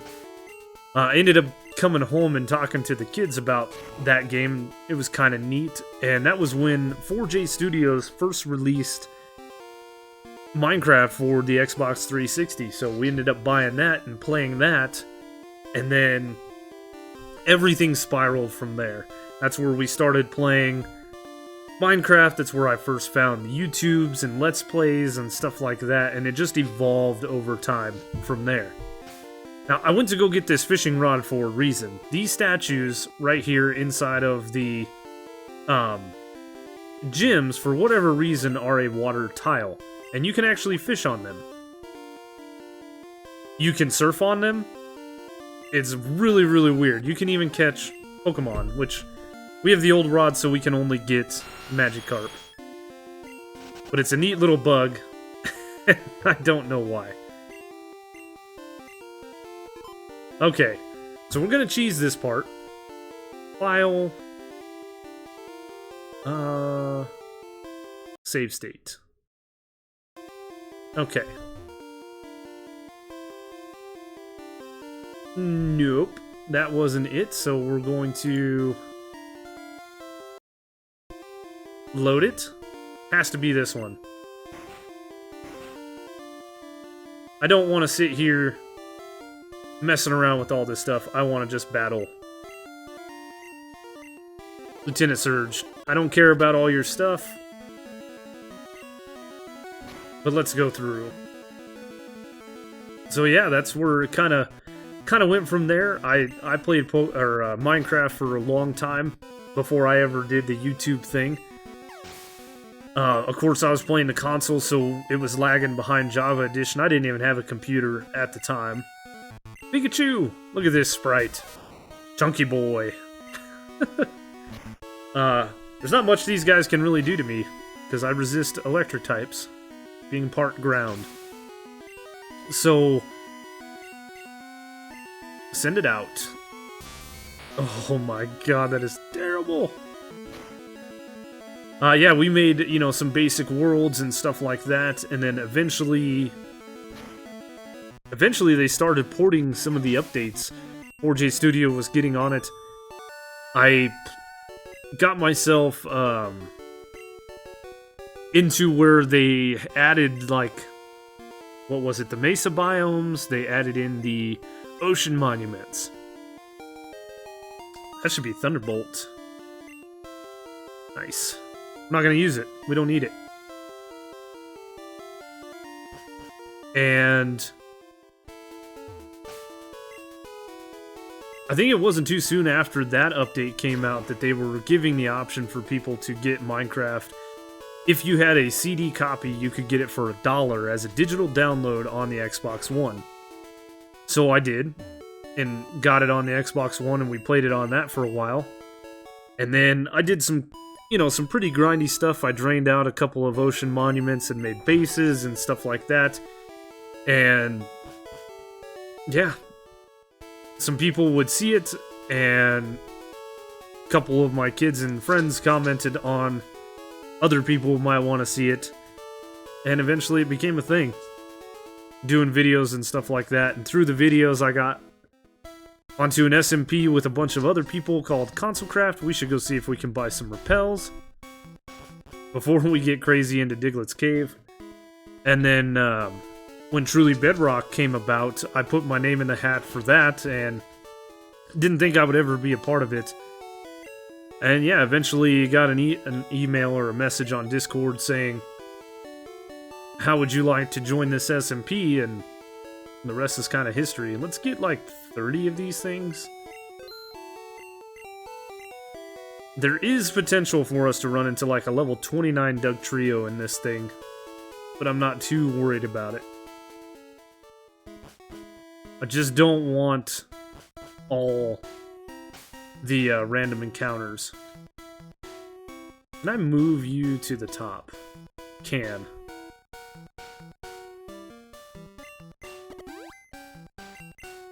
So for 100 steps, we shouldn't run into too much. And then Minecraft has been an ever-evolving game with the updates and stuff like that. I absolutely love it. Especially the latest update with the new Nether and stuff. When I first originally played Minecraft, you went to the Nether... Oh, I gotta have 10 types of Pokemon. I have 4.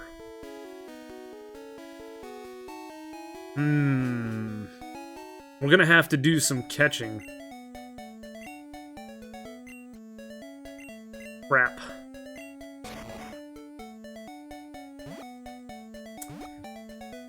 So there's an aid down here, and I think he wants us to have 10 Pokemon before he'll give us Flash. Yeah. Dang it. Should have done this while we were doing that. No, I don't have 10 types. Get out of my face, man.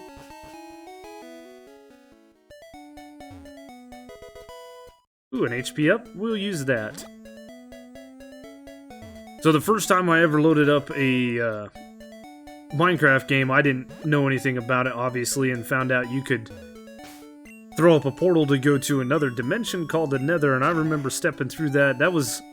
They had Nether fortresses and stuff, but that was before horses were added. It was before wither skeletons were added. We just played. Let's see, item...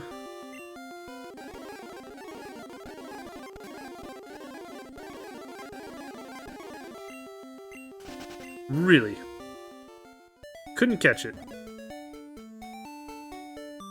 Let's go get some more Pokeballs. We'll try to catch 6 more Mons so we can get that stupid HM. And, yeah, ever since that first adventure into the Nether, I've absolutely loved it, and that's where I kind of found my muse for, I don't know, let's get 20? 30? Sure. For building and stuff like that. And this season with the new update, I definitely want... Uh-oh, that sucks. Find a charger! Charge the battery! But ever since that time, I've absolutely loved the Nether, and that's why this season, especially, I wanted to,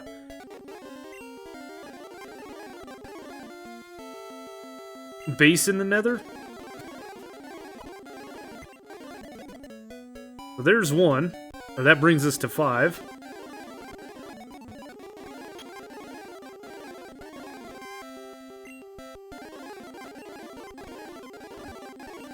Come on, dude. That's 6. Weedlewood makes 7.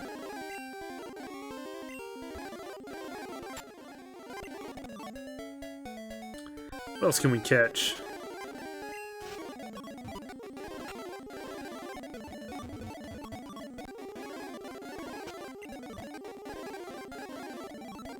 I don't think there's many options here. If we go back out to Route 22, I think it is, I think we can catch a female Nidoran and maybe a Mankey.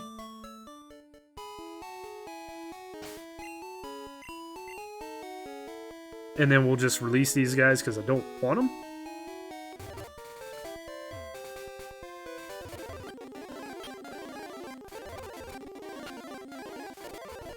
Might have to go into Diglett's cave and catch one.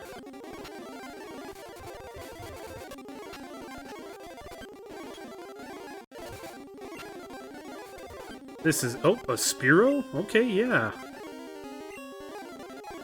That makes 8.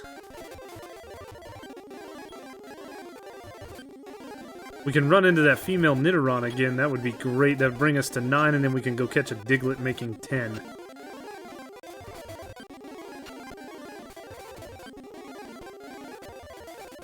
I just want this TM. Or HM, actually.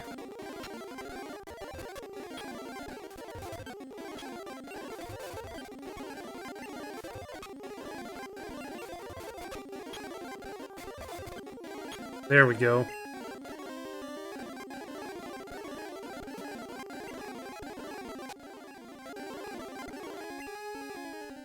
Nice.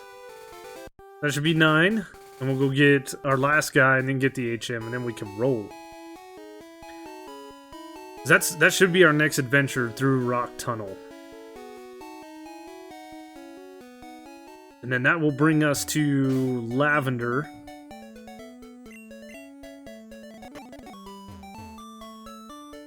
Yeah, we're getting there. We're getting there.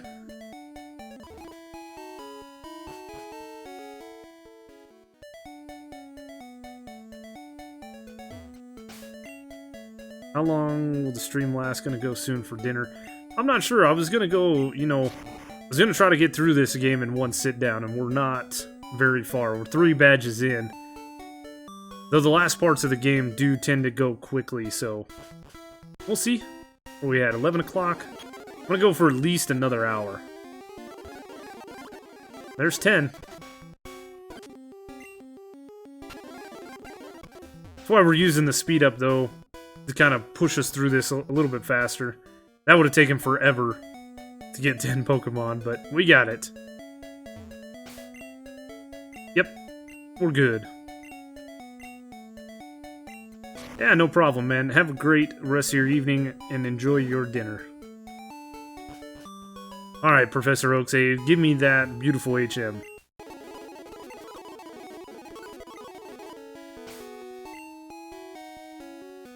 When we get back to Vermilion...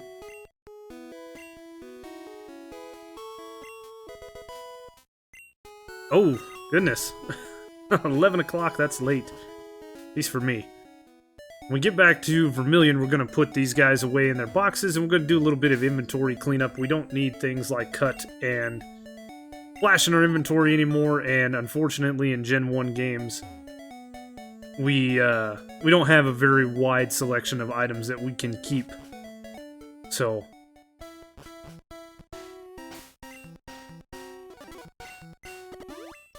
use a repel. We can speed through this. Diglett's Cave's very easy. Spell's effect wore off. Perfect. Alright, Pokemart, Poke Center. Dispense some items, do a heal, and then we should be able to make our way towards Rock Tunnel.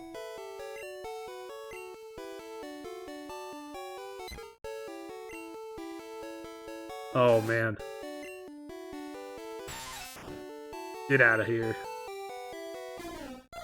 Only want these 2 on me, that is it.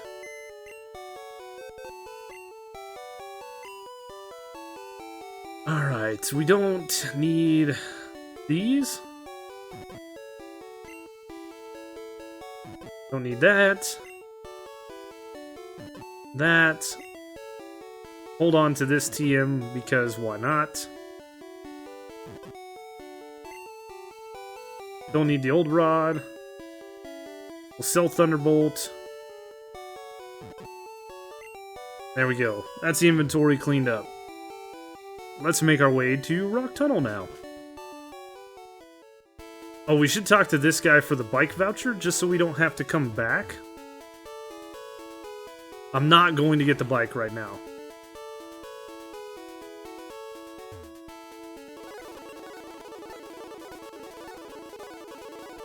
That takes so long without a speed 'em up.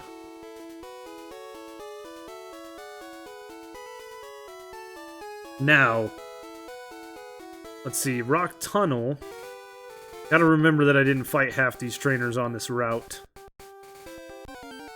Once we get into Cerulean City, the game kind of speeds up because we can skip through the tower, we can skip through the rocket hideout, we can skip through the Silphco pretty easy.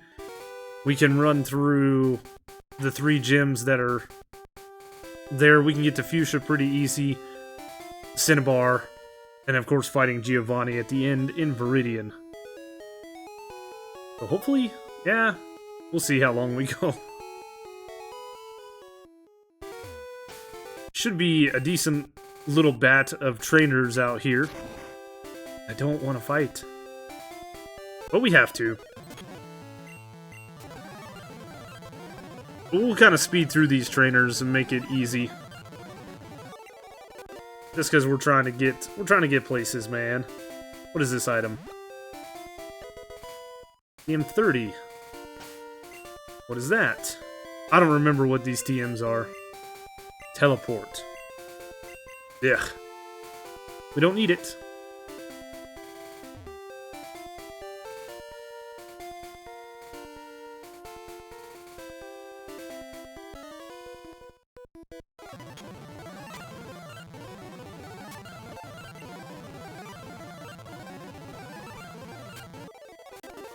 You're the first Pokemon that took that long to kill.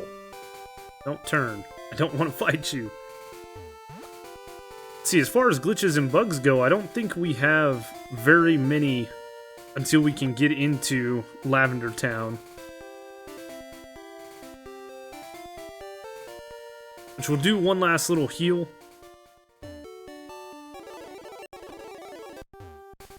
Ooh, yeah, and that trainer... I'm not gonna fight that trainer.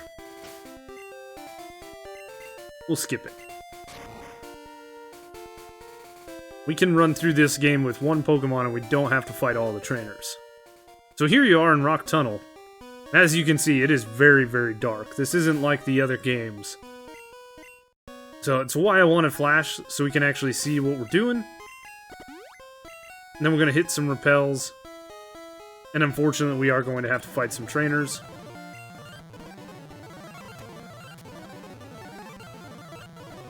But it's no big deal. Should have got some potions too, because apparently I just got wrecked. And I am way over leveled. Interesting. And when I played this game as a kid, I played through it so many times that I actually knew my way through this tunnel without having to fight all these trainers.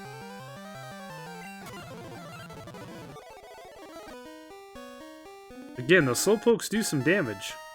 I do believe there's an item over here. Nope.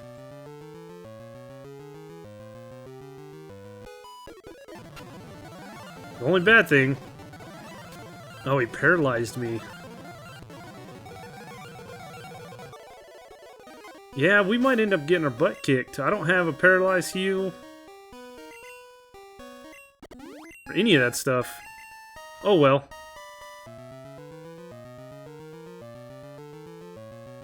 Don't have to fight you.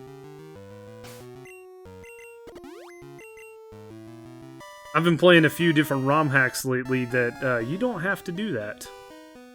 One way or another, I gotta fight one of these hikers.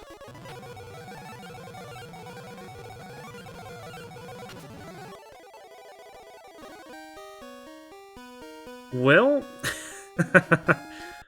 we're gonna make it a decent way through the game. Or through Rock Tunnel. Avoiding 90% of the trainers.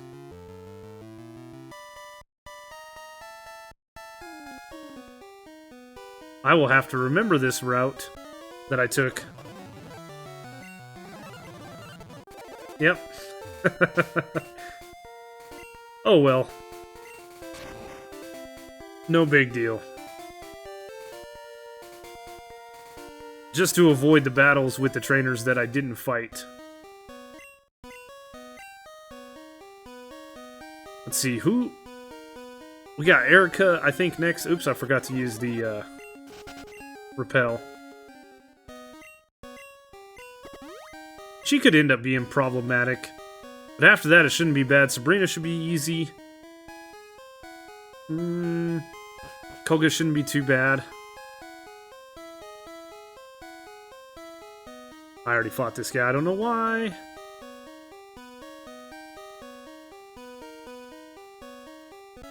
Ah, see?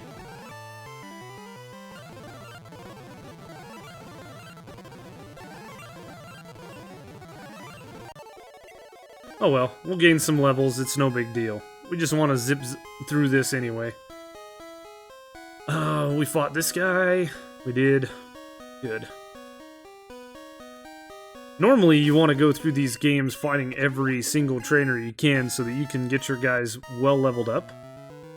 But I'm not too worried about it.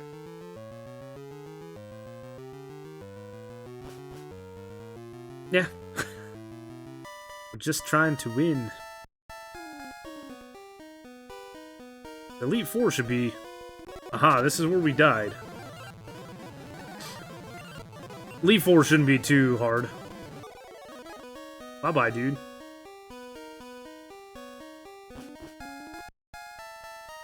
I think... Yeah, this should be the last little stretch of Rock Tunnel.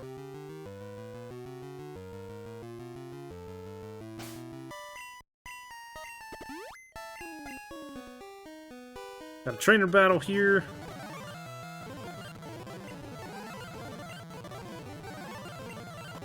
Oh, I'm asleep? No. Wake up.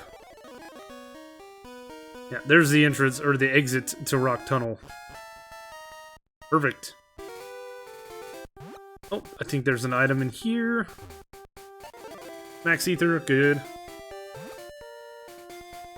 Now here we are in the wonderful Lavender Town. We have a trainer battle, or our rival battle inside the Pokemon Tower. We're not going to do that right now.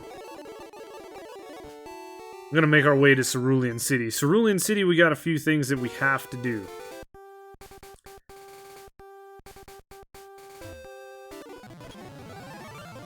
We need to get ourselves like a water or something from the vending machines.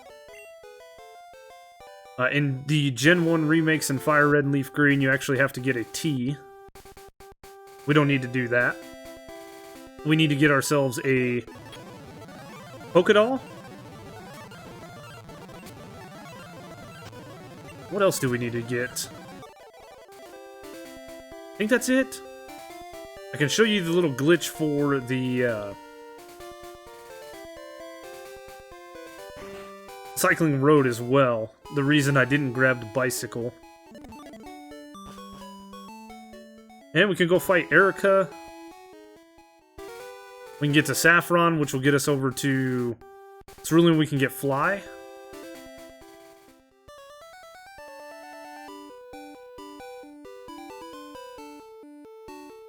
I think that's about it. I'm trying to remember. We're getting into the middle portion of the game finally. This is where things can actually speed up quite a bit. And I do not remember which floor. Team 18, what is that?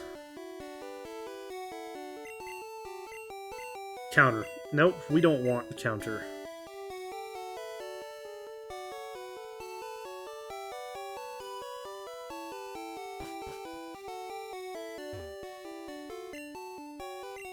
Ah, okay. I think this is the floor we need to get to buy the Pokédoll. Yep, there's our doll. Get to the roof now. And it'll become apparent what we need that for in just a minute. So normally what you would do whilst in Cerulean, outside of beating Erica, is you would go to the Rocket Hideout, which is underneath the game corner. And we're going to take the express lift down.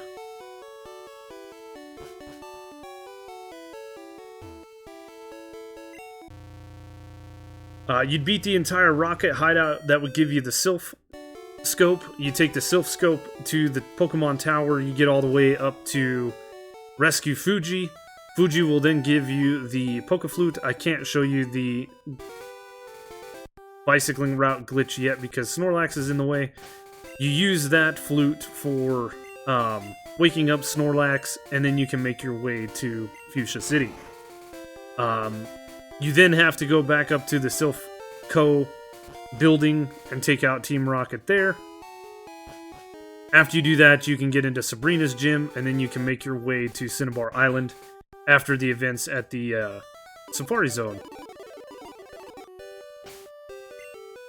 HM2. Yes, I want to teach Fly. Meat Shield.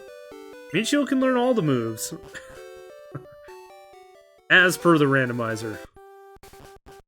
And Cinnabar's pretty easy. You take out Blaine. Cinnabar's kind of a goofy gym because you get Surf right before.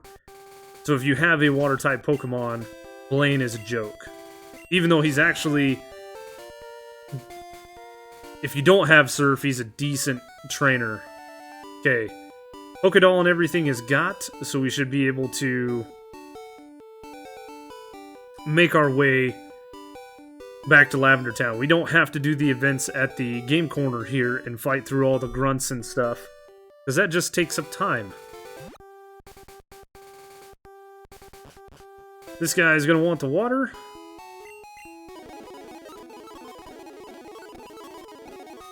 Like I said, that changed in Gen 3. where you have to give them the tea from the lady in the mansion or whatever. Let's go to Mr. Psychic's house. We will grab that TM. Don't think we can teach it to Nido King, so it's going to be pretty useless for us, but we might as well grab it.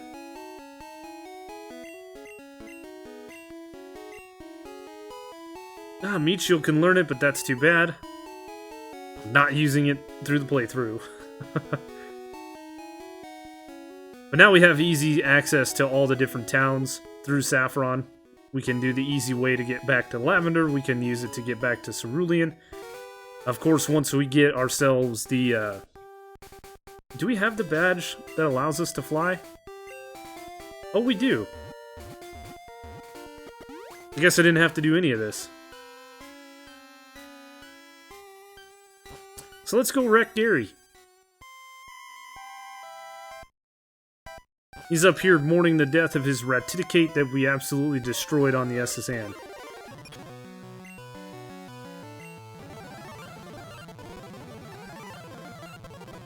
Gyarados.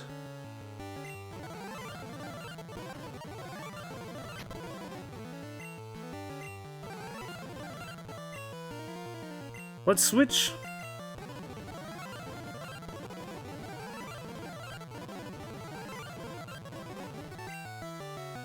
Because we got the confusion from Thrash.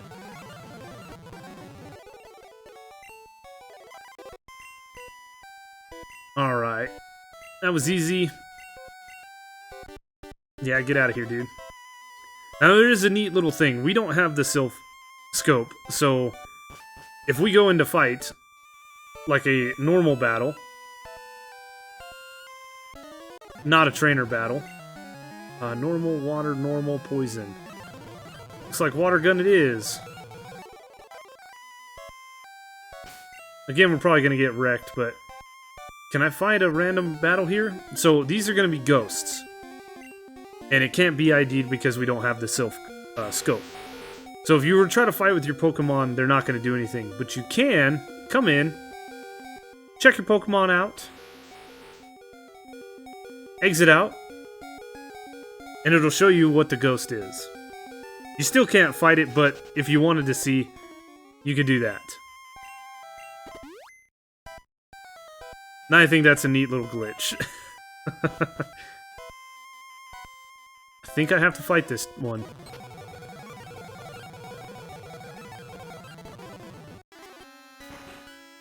Oh well. We should really look at the mart here and see what we can buy for potions, so we don't have this incident that we've had in Rock Tunnel and now in the tower. Oh yeah, we can buy... Oh, we lost a lot of our money. That's right, you lose half your money when you die.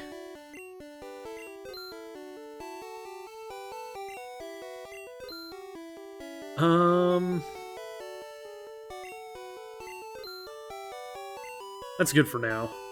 That many super potions will be enough to get us through. So that's the glitch to see whatever ghosts you're gonna fight throughout the tower. We're not too worried about it. We're gonna have the repel active. We do have to fight a few trainers. I'm not worried about that, but let's get to the top, and I can show you the next neat little glitch that we're gonna kind of exploit. And outside of that, the only other glitches that I know about are all done in the Safari Zone, and there's a lot of them.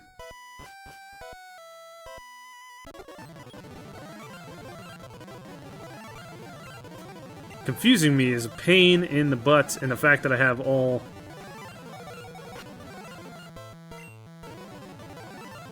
normal moves. Oh, Meat Shield. Meat Shield coming for the win.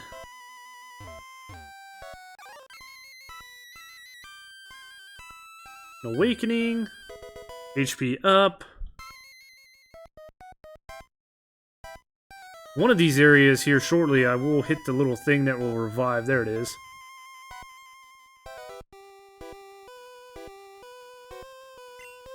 Purification Zone, that's what it is.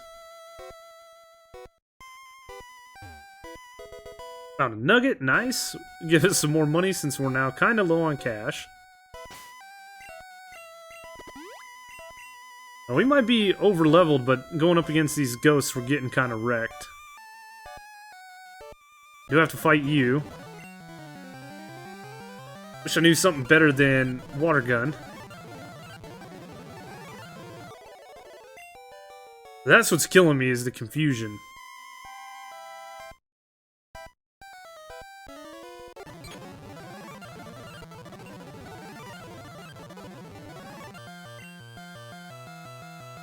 Let's use a potion. This Ghastly is not very good in its own, but... Found a rare candy, that's good. This is where we should fight Marowak, right here. So normally you'd get to this battle, and if you don't have the Sylph Scope, there's nothing you could do. This is it, you could run from the battle. But, if you use this item that we grabbed, the Pokédoll, it lets you run from the battle. And there goes Marowak, just bye-bye. We didn't have to do any of the rocket stuff to get any of the, or the Sylph Scope or none of that stuff.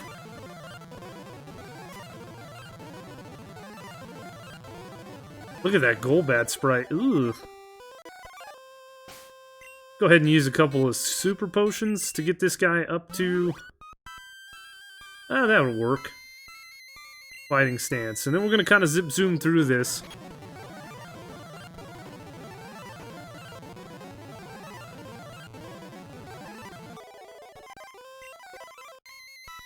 Because I'm tired of dealing with it.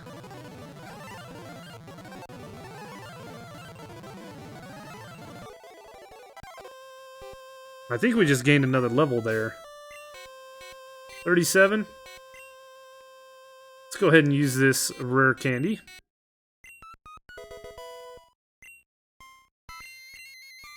And Mr. Fuji. Yeah, you're welcome.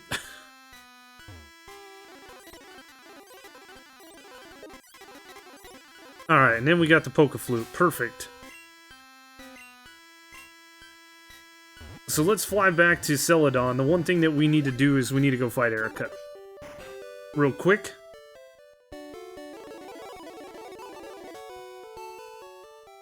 And then we'll go down Cycling Road and head our way to Fuchsia. Then in Fuchsia we can get our last couple of HMs. We can get Surf, we can get Strength. We're getting there. Yeah, cut. Erica shouldn't be too much of a problem for us. Hopefully.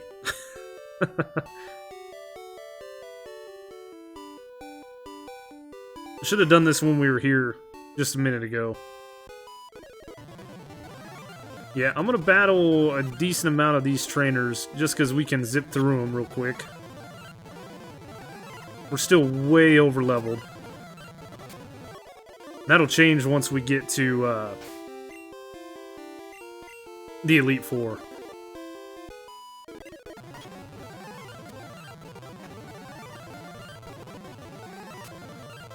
Oh, she swapped on me.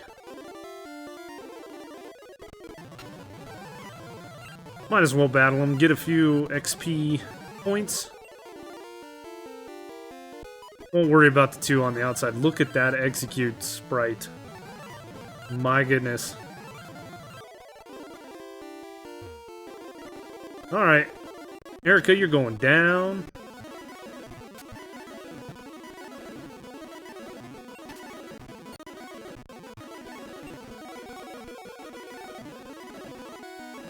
Maybe not. Meat shield for the win. We got Mega Drain. Let's get out of here. Oh well.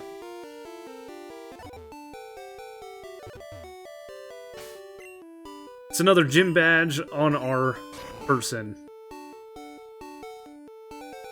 Oh. How long? 2.5 hours in? We're 4 badges in. said, we'll go heal, and then I'll show you the neat little cycling road glitch. Just showing off, here we are.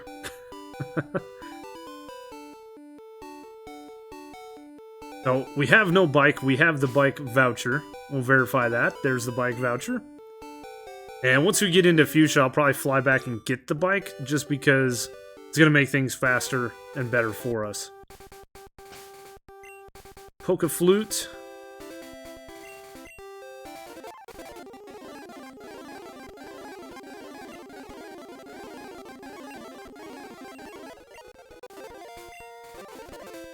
So, once you come in here, if you just hold left while talking to this guy,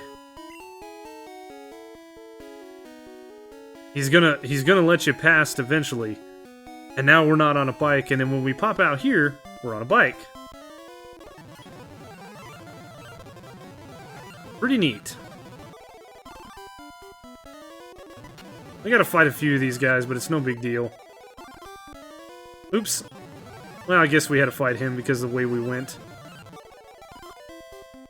And then, now we're cruising down. So, there is a sign somewhere that tells you, if you hold A, I talked to that guy on accident. While you're cruising, you can actually stop your bike. Right now I'm holding A, now I'm not holding A, I'm holding A. That's a neat little thing that doesn't exist in the other versions of this game as far as I know.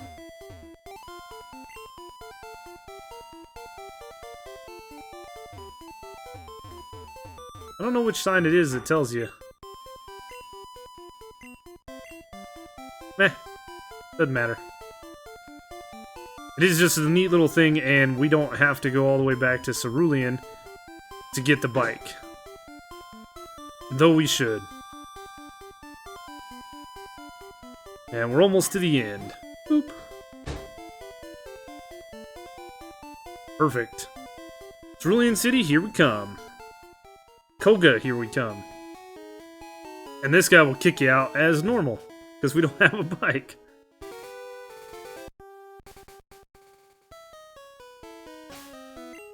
Let's see, I guess we should go heal? Take on Koga, and then we'll get the bike, and then we'll go get the gold teeth, and we'll get, yes, I want to heal. We'll get the last HMs. And then we gotta fight Sabrina. But Sabrina could be a little problem for us because we have a poison type.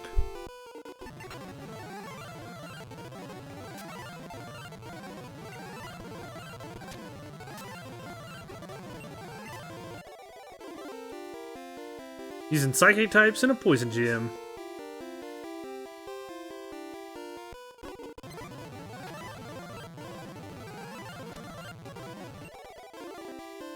Alright, Koga.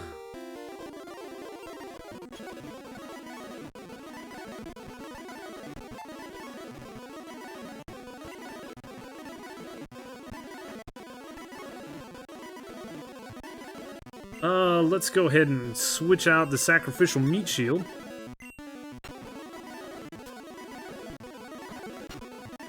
Oh. That's what happens sometimes when you're blasting through these trainers. That's okay. Horn attack was out. And I think, I'm not sure if it's level... What level are we? He learns Horn Drill, I do believe.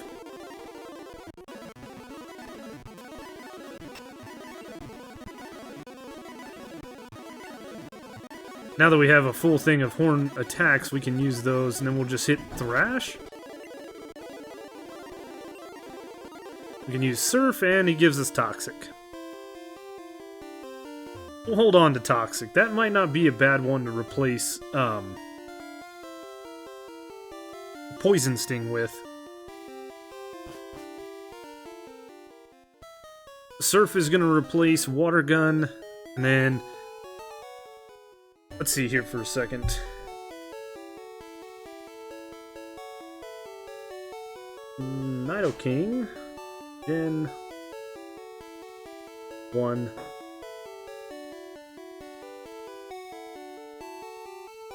Doesn't he learn anything? Only learns Thrash.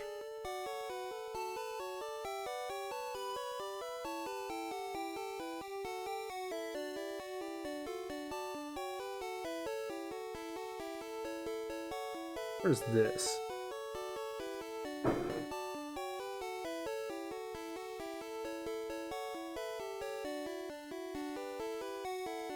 That's a one-hit KO. Okay, we don't need that. Oh, that's alright.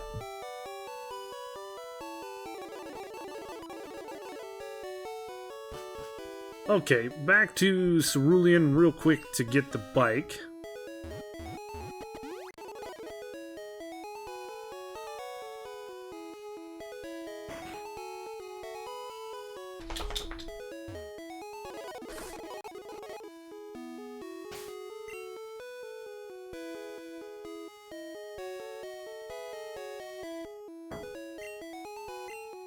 Oh, that's right, we can't register it. We will put it up top. And then... teach him Toxic?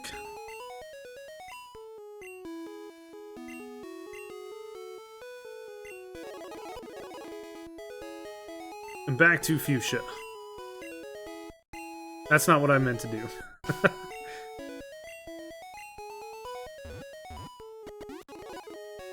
Let's see. So the Safari Zone, there's a couple of different things with the Safari Zone that are interesting to this game specifically. The first one is, if you were to sell off all of your items, get rid of anything and everything that could potentially make you money, fight all the trainers that you can up to this point, if you come up in here with no money, they will not let you into the Safari Zone. So if you don't have 500 bucks on you, you're not coming in. And it was such a big deal that in yellow version, they actually fixed this to where if you come in with no money, they'll let you in for free to do your thing. Now, if you come in here and you were to save your game, which we are going to save because we haven't made a save file, and then, like, leave the game, come back in, load your file up, and then leave the Safari Zone, you'll leave the Safari Zone. And then after your 500 step counter, which is up there on the left-hand side, it will tell you that your time has ran out. And if you find yourself on like a spinning tile in a gym, you can be in a perpetual state of spinning, which is pretty neat. I think it's neat. And you can do a lot of different glitches with that. Many different things that you can do.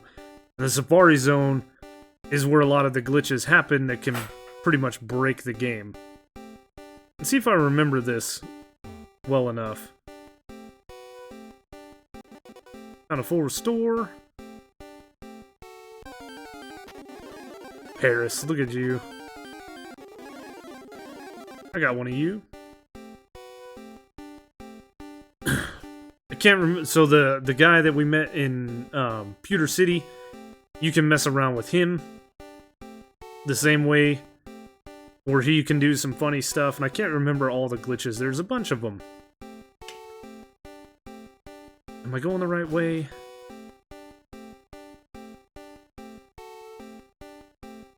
No.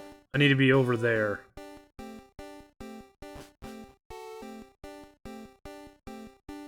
That's right, we have to go up and around.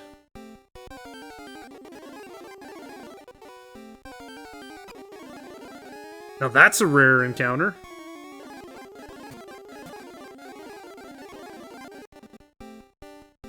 Very rare indeed. Rare enough to where it's very unlikely that we'll catch it. Alright, we're going the right way now. Yep. I know where we're at.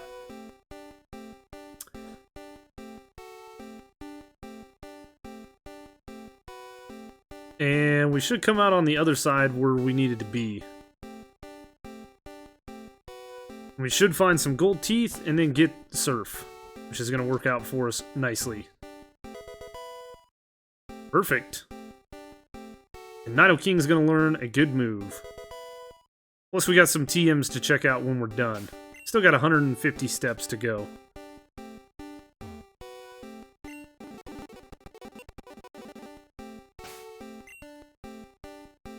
Did we actually get it? No.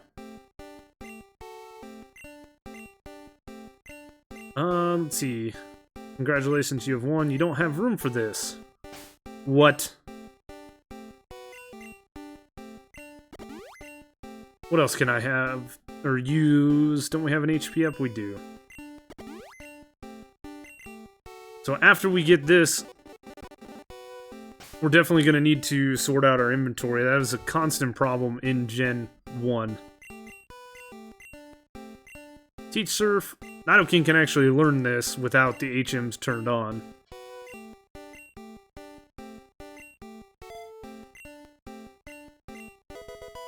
Nice. TM32 should be double team? Yeah. What's TM40? Skull Bash. Interesting. That's all the ones. TM21, where are you? Mega Drain.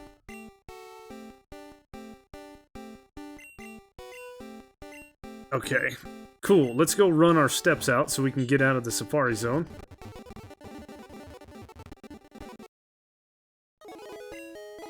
I didn't get crap, dude.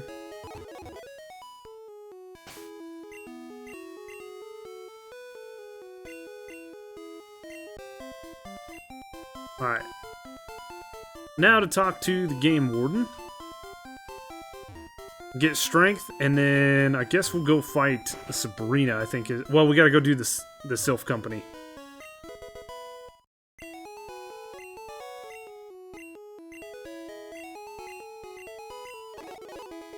And we'll teach strength to Butterfree, and that is all the HMs done.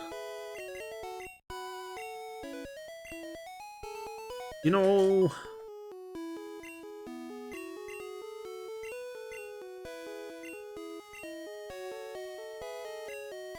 we could teach it to Nidoking. It's a pretty decent move, normal-wise, but it's fine.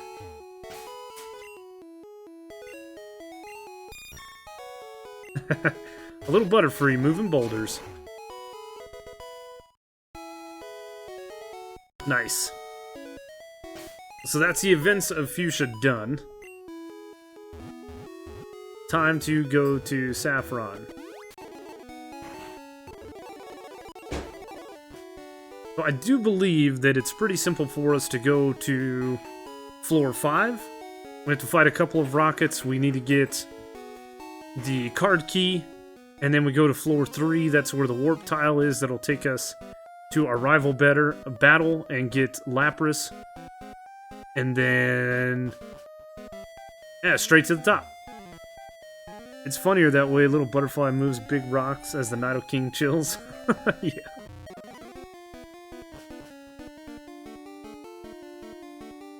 Don't want to fight you. We have to fight this guy down here.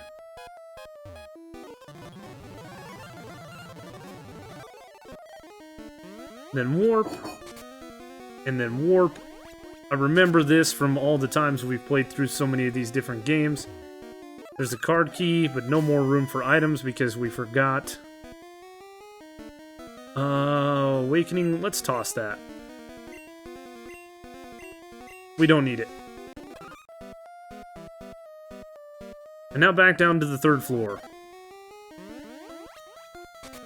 3rd floor, we have to fight a rocket, and then we have to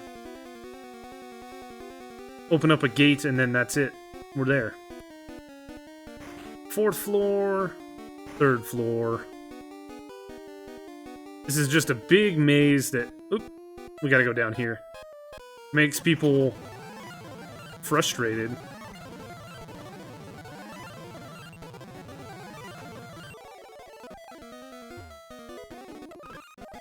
There we go. And there's the warp tile that should take us to the beds? No, takes us here. Rival battle. Got a Pidgeot.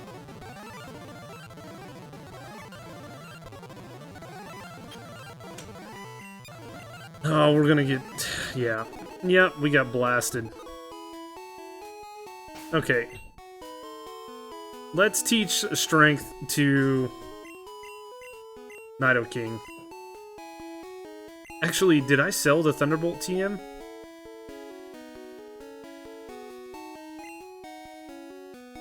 Crap. I think Nido King can learn Thunderbolt.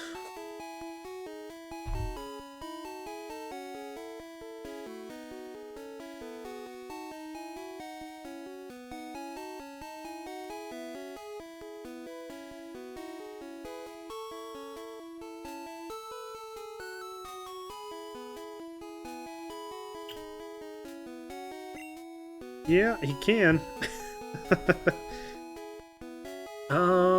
Let's see.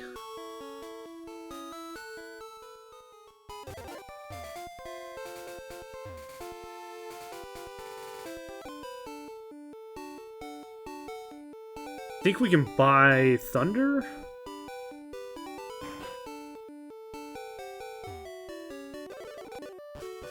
I don't have the coin case. Is it only the coin case item that we can buy? Where's the dude? There he is.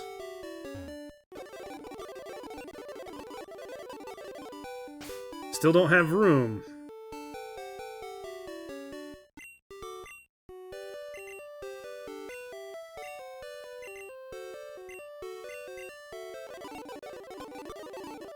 Okay, there's a coin case. We can check the TMs real quick. Should not have sold Thunderbolt. Forgot that Nido King can learn it, and that would help us tremendously against Gary's Gyarados.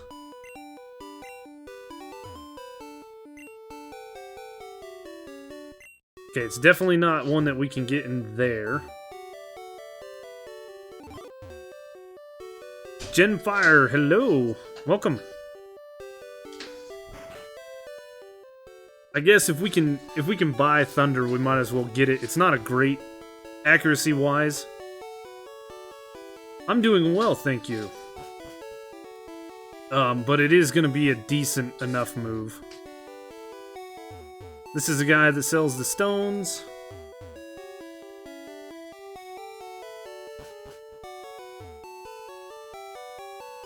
One of you, I think, sells TMs.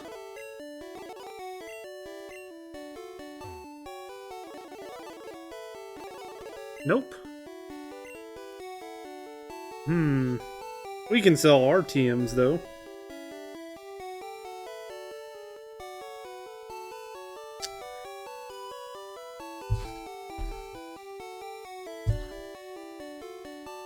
Oh well. Sell that one, we'll sell that one.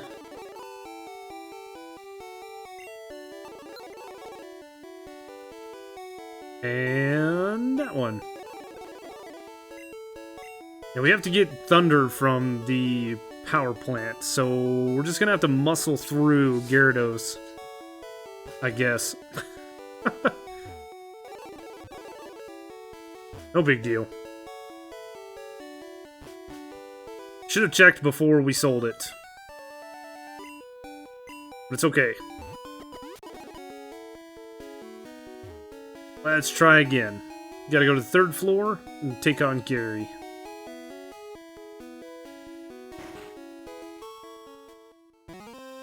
No big deal.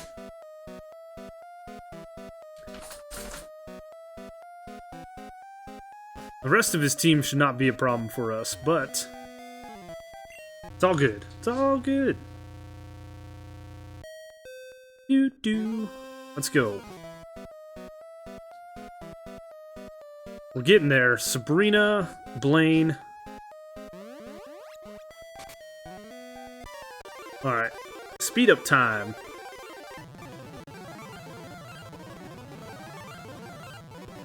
Oh, I didn't teach you. I didn't teach you strength.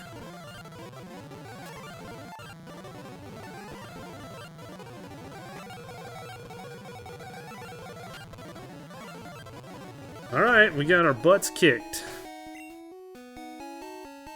once again.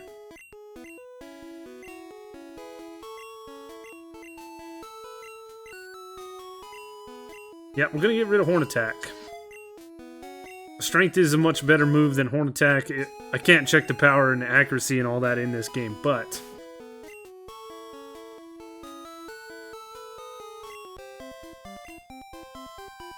it should hopefully get us through.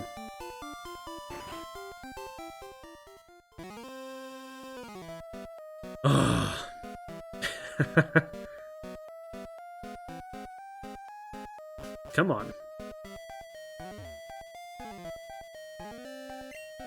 There we go. We'll just keep throwing ourselves at them until we win.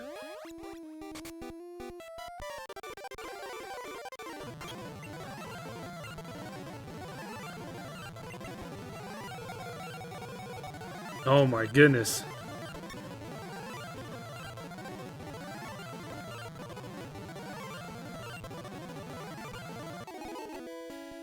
Okay.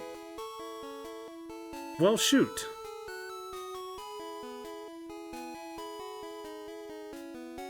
He is kicking our butt.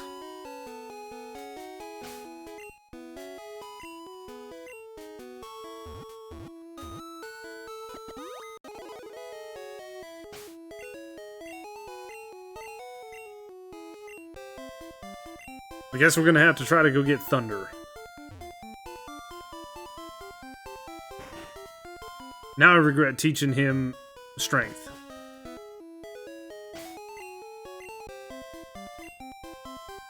What do I want to get rid of?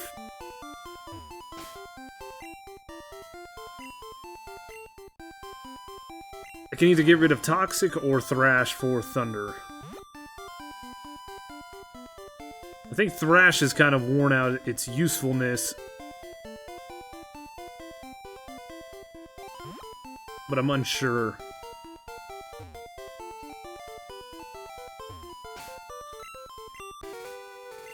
That's not what I wanted to do.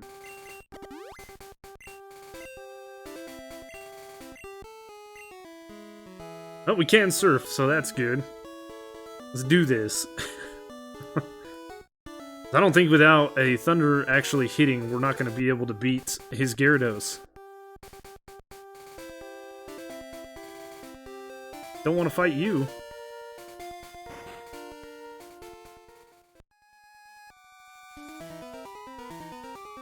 Carbos. Will raise our speed.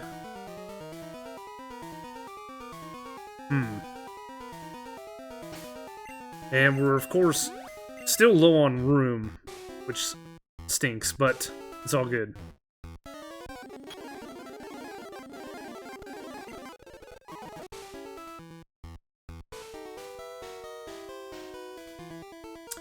Zapdos is in here too. What was that? That was TM33. Is that light screen? No, reflect.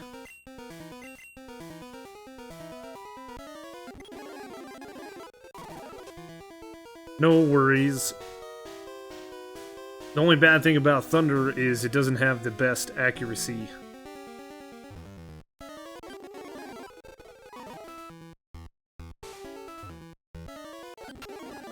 Of course, half of these are going to be Voltorbs and Electrodes. Not what we need. Come on, man. There it is. We got it. We'll use the escape rope after I teach this.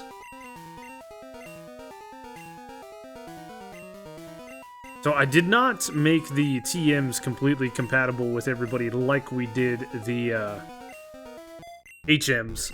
So these are the actual moves that these guys can learn. Let's get out of here. Oh, look at that. We're back in here. Oh, we should heal. We're definitely not going to be able to beat Gary.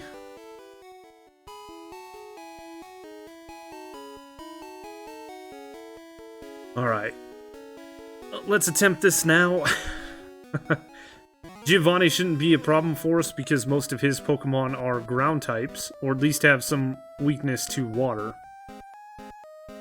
But really, the rest of the game shouldn't be too bad for us. I don't know why Gary is giving us such fits. I did sell some items. I sold the TMs off.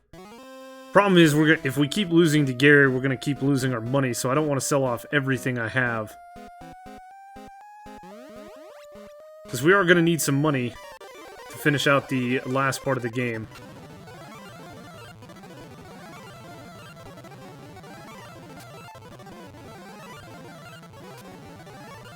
There we go.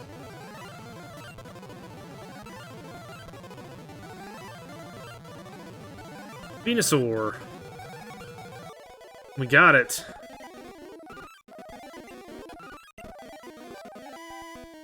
This guy will give us a Lapras, which is cool. Not that we need it.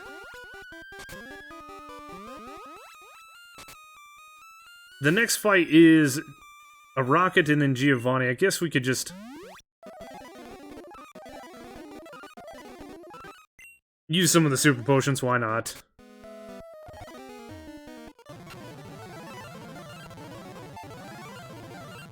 Drowsy. Marowak. Look at that sprite. They got so much better. Alright. Giovanni time.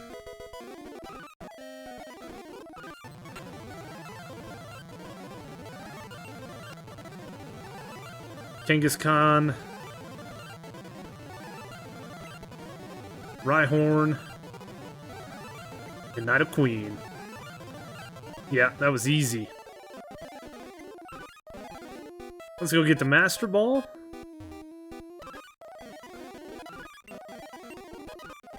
And we had room for it. That's good. Let's get the heck out of the Silphco. And we'll go take on Sabrina. Sabrina is probably going to be a challenge for us with her Psychic Mons, but if we can tank a couple of hits, we should be fine. Her Alakazam is not going to be able to take a hit from strength from Nidoking. No way.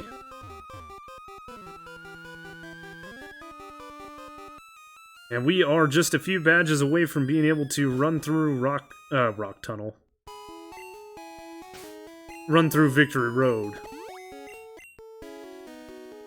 I used a repel. I want to get on the bike. Oh boy.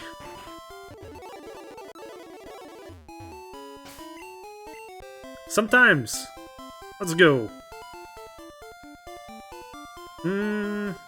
What does she give us? She gives us Psybeam as a TM.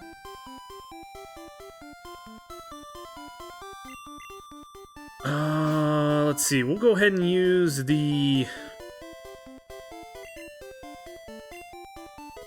Rare Candy on Nidoking. And then after our battle with Sabrina, we will dump some items and we will clean out our inventory a little bit. And things like the card key we don't need. And I do remember this. Oh yeah, the Carbos. We could give that to Nidoking. Raise his base speed.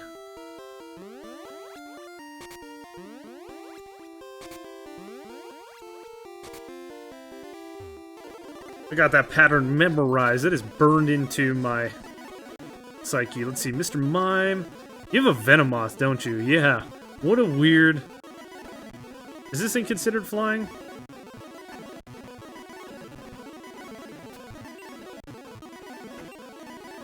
Oh, jeez.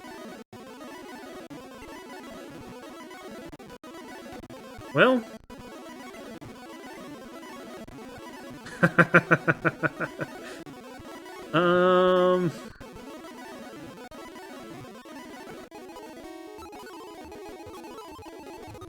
She whooped us. That's alright.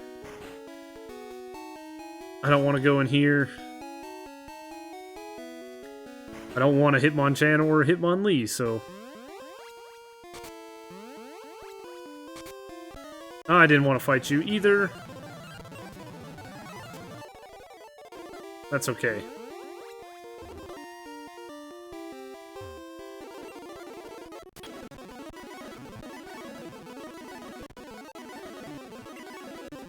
Yeah, we should have just hit that thing with 2 strengths. Thank you. What's funny is that she gives us the TM for Psybeam, which is terrible. The best psychic move in the game is psychic, and we get it in here. So I find that funny. Alright, now that Sabrina is done, it is time to go... shoot, to Pallet Town, I guess? Oh, we have to still do the Pokemon Mansion.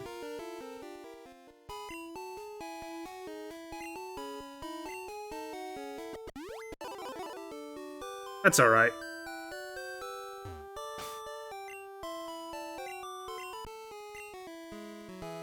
It is okay.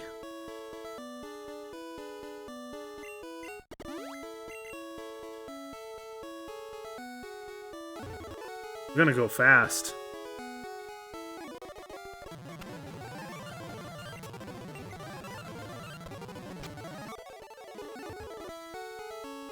Didn't feel like, yeah, repels effect more on. That's pretty good. Here we are. So let's dump some items. Let's heal our boy up. And then, oh, we need to go back to Celadon, as a matter of fact. I want to show you guys one other thing, since we're showing off different stuff. HM2 can go. Flute can stay. The HMs can go, though. We don't need those. We don't need the card key. We don't need the coin case, really. We're not going to use it. Master Ball can go as well. Not going to use it.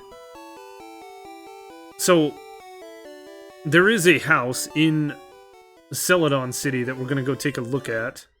And I need to get Lapras off the team. And it's the hotel house that's in Celadon City. I do believe it's down here.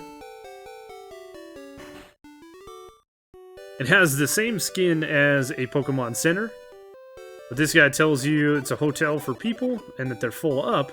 And the neat thing is, over here, if we walk, there's nothing in our way, right? But if we go right here and press A, there's still a PC here.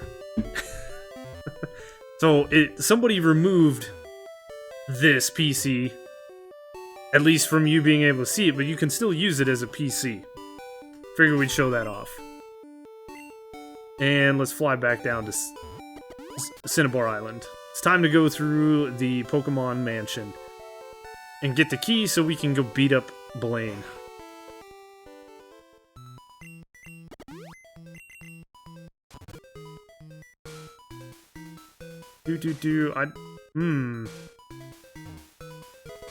Found an escape rope? That's good. Hacks? Yeah, hacks. No. This is Gen 1, man. There's a ton of bugs in this game. And I don't remember them all, but I've shown off quite a few. The reason we don't have the Sylph Scope, I don't remember.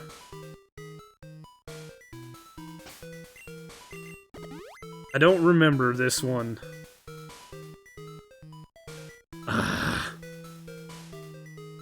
Did I go to the wrong staircase? Is there another staircase over here? No.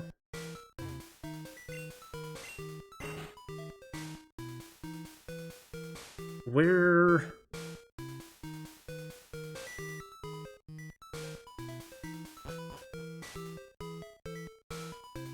Ah. Here? No, it pops me out here. I'll tell you some more lore about the Mewtwo project. We don't need that.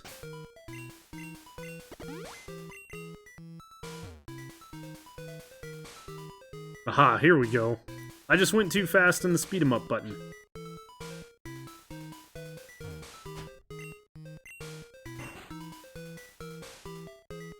This normally confuses people, but this is the side that you want to drop down, not the other side after fighting the guy. A lot of people think you gotta go fight him and then go through. Another Carbos. We'll use that in a minute. We can get Blizzard and Solar Beam TM down here while we're here. TM 14, that is Blizzard.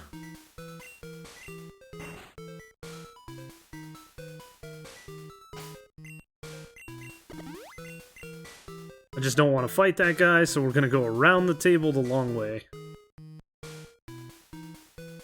Not too worried or too bothered about fighting people. And then that guy, we got to watch for him because he's sneaky. Get this item real quick. I can't remember what this one is. Rare candy, that's good. And we're almost done. Can run through these things pretty quick.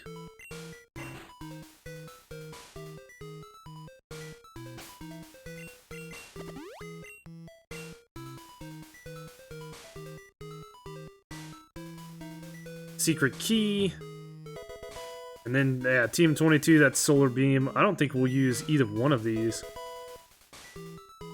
But we will use that escape rope that we found. Let's get out of here. And it's going to take us to the last place we healed. Okay, that's good.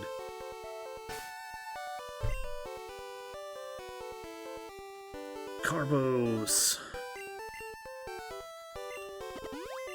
Can you learn Blizzard? Not that I want you to. Oh, you can.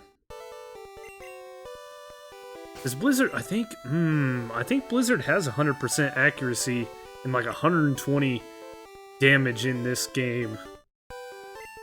Oh. Let's get rid of Toxic.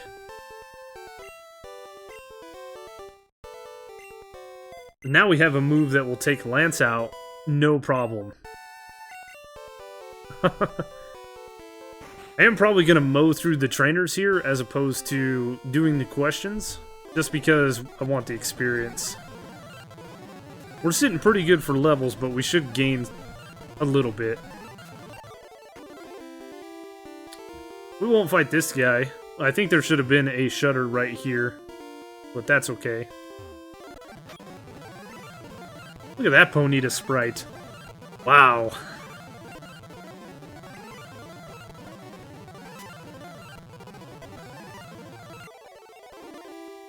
Alright. We are going to have to run back to the Pokemon Center after fighting these guys, just because we're going to be out of power points for our moves.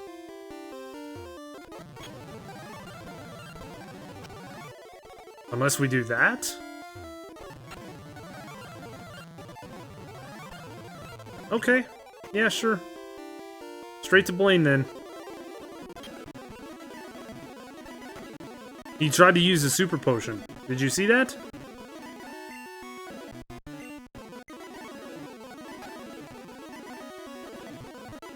He tried to use a super potion at full health. Okay, there's Blaine. Just learned Fire Blast, or just got the TM for Fire Blast, and now we can go take on Giovanni. Yeah, Blaine is not a very... His AI is not very good. We should deposit Lapras while we're here. Don't need it.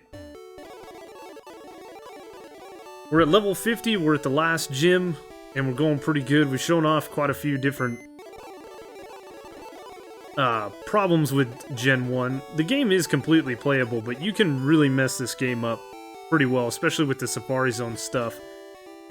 And if you come up here to Giovanni's gym after you do the little save and reset your game that we were talking about earlier, you can get yourself in a perpetual state of spinniness, which is pretty funny, and it just slows your character down. Let's see. Why is there an item here? Okay. We're ready. Should only have to fight these couple of battles.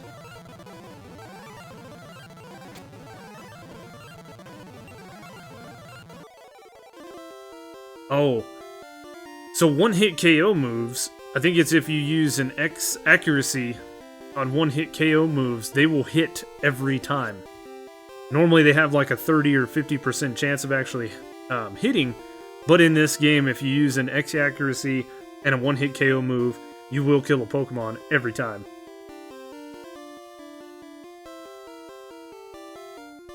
which I think is why a lot of people use Nidoking in their playthroughs, because he can learn Horn Drill at like level 41 as Nidorino, and then you evolve him, and then he's just a beast.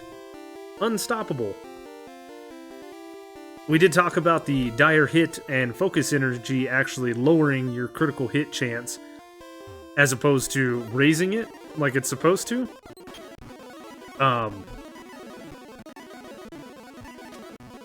There's a few other things that are wonky with this game. He doesn't even stand a chance. Done. And then he gave us Fissure as a TM instead of TM26, which is Earthquake. And now it is a rival battle, and then...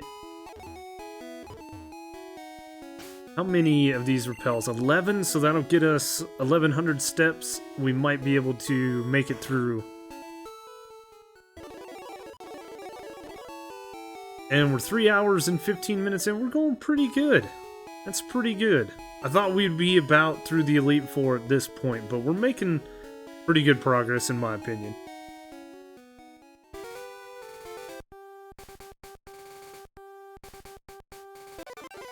Here we go. So a little thunder action to kill him. He should send out... Oh, he didn't send out Gyarados.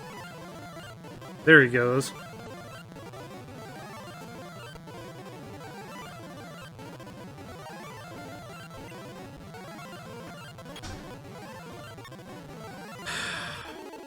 Dang it. These constant deaths are annoying because we lose half our money. I really don't want to lose again. We got 1,700 bucks.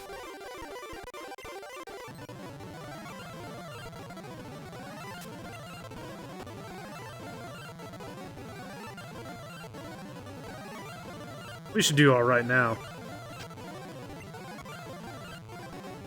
I can't believe he actually tanked that hit. Venusaur. I was gonna say Blizzard should take him out. And there we go. We'll re-heal one last time before we get our butts kicked. Now, technically...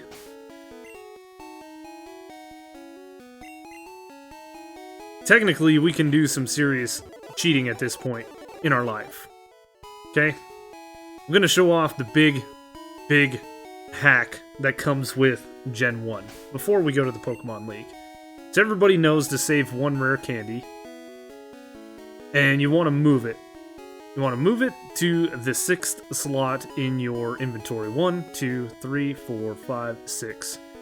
Replacing the elixir. We can come up here and talk to this guy that's going to teach us how to catch Pokemon. Yep.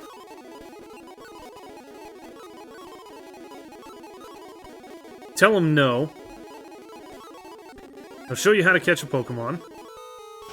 From there, you instantly fly to Cinnabar. You come over here to the eastern shore and surf. And now, you're going to run into a wide variety of different Pokemon. One of those wide variety of Pokemon, hopefully, is going to be the mysterious missing no, or in this case, it's just M. And let's kill it. We gain 0 experience points from that, but this item in our 6th slot should now be duplicated, and now we could just run through and rare candy the absolute crap out of our Nidoking, get him to level 100, and then we don't have to worry about ever beating the game. Now the neat thing about this glitch is you can go to the Safari Zone, and you can run into, let's say, Chansey. You can come back, you can do the same glitch, and you can surf along this edge, and you can fight a Chansey with your Pokemon and have a much better chance of catching him. You don't have to do the Safari Zone stuff. And that is the #1 known and one of the biggest and easiest glitches to perform in this game, and I've known about it for ever and a day. back when we played this game in school, you know, kids would tell you different things that you could and couldn't do in the game, and that was one of the ones that was traded to people via word of mouth that actually proved to be a true thing. So, like I said, if we wanted to, we could easily run through this game, but we're not going to do that. Unless we get really stuck. Oops. Didn't mean to hit the speed up button. Hello. Now, one thing I mentioned in here, so the rainbow badge is the badge that we get from Erica. The next badge is the... I don't know, is it the soul badge that we get from Koga? You absolutely have to have that badge to do what I just did, and that is surf. Okay? This person says you can only pass if you have the soul badge, so there's no way you could reach this person if you didn't have the soul badge. I find that kind of funny and just a little oversight when originally making this game.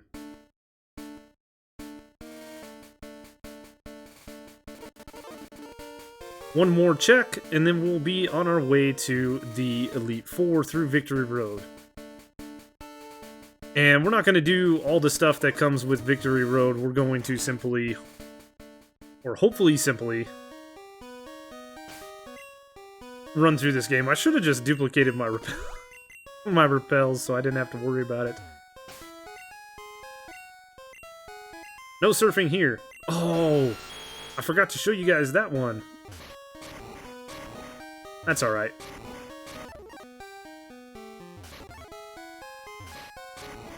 Alright, we can't do the speed up too many times because we can run into messing up the little boulder puzzles.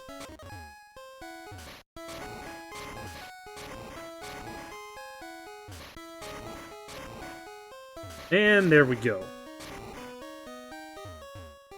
One thing we can do, though, is ride on a bicycle, so we don't have to hear the cave music the whole time we're doing this. We could go up there, and I believe the top item is a TM for Sky Attack. And I think the item on the left is the rare candy that is in here.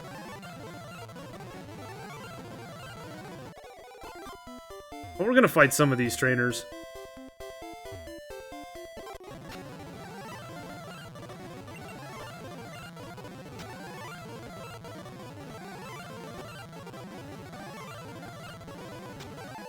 Nice. Got a couple of levels there, or at least to 56. Ugh. These strength puzzles.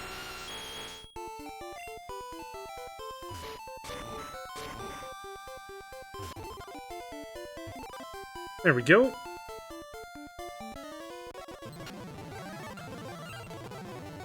Use an X attack, Machop.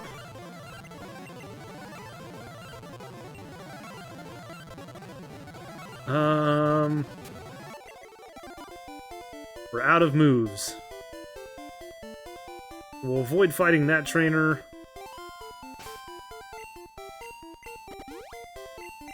Oh, we should go look at the fire chicken and show you what a wonderful sprite he has.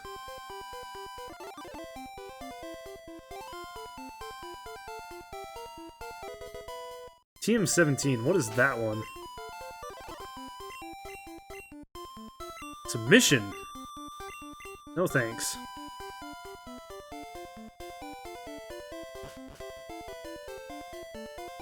So before we push that boulder,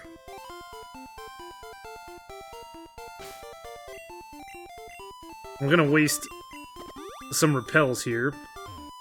But I'll show you Moltrez's sprite while we're here. Because it is terrible. Look at that. Should we throw a Pokeball at it?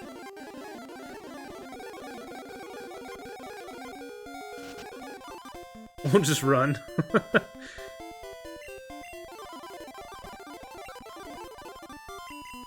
Alright. Terrible, terrible sprite. And we did that before we pushed this boulder because that would have messed up our, we'd have had to push it again.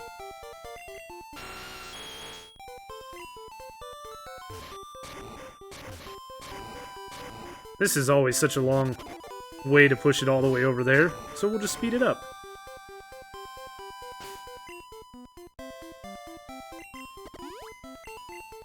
And...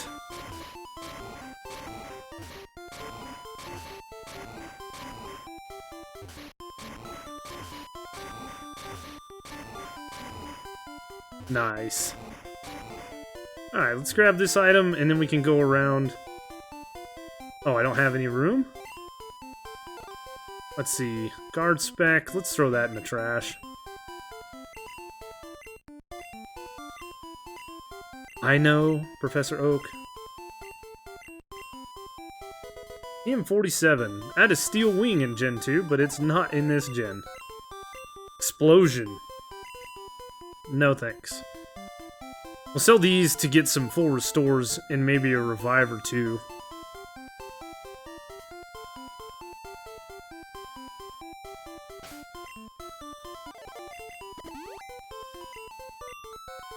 We're level 56. I think the highest levels are in the 60s. Oh, man.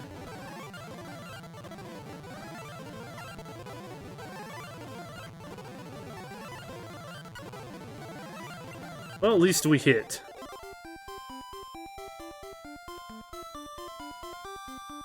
Let's push this guy.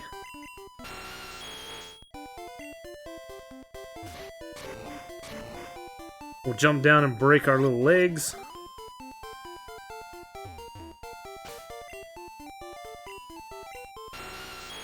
Now you hear that audio glitch?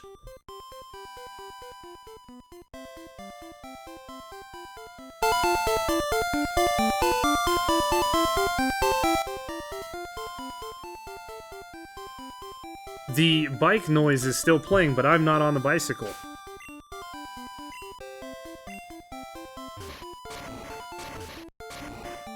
But like I said, there's some minor audio glitches that you can find in this game.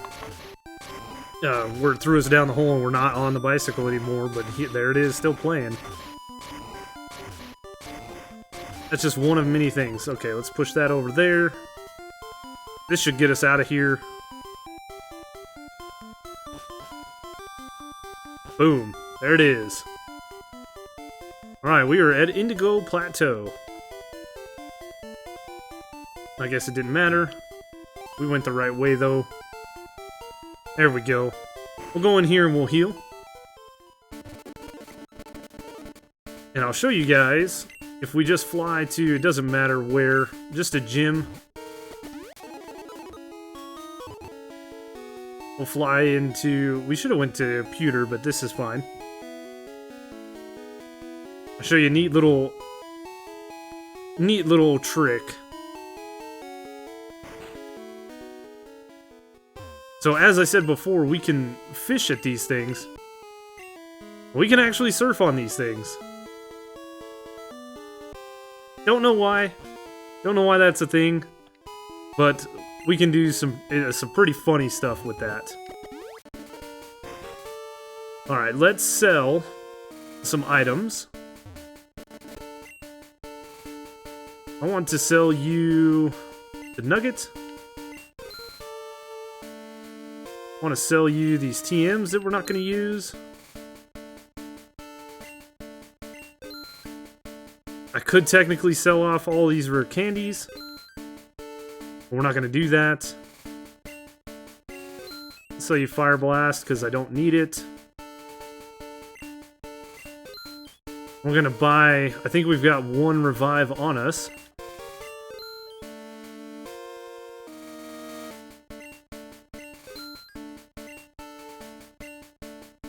And we don't have a lot of room for error, so we'll buy as many of these as we can. Just 12. We have $2,800. Let's see if we can sell these repels. That'll get us one more full restore. Alright. Elite Four time. Finally, 3.5 hours in. We're gonna go fight Lorelei.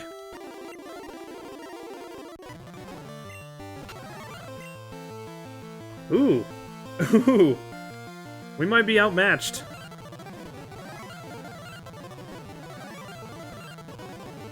What am I doing?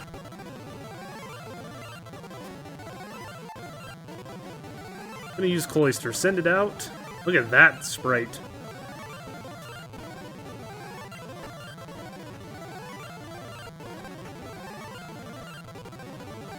Okay, Jinx. Oh, shoot. This is where we'll use one of those revives. Or we would have had a short-lived Ceremony Lapras. Well... That didn't go according to plan.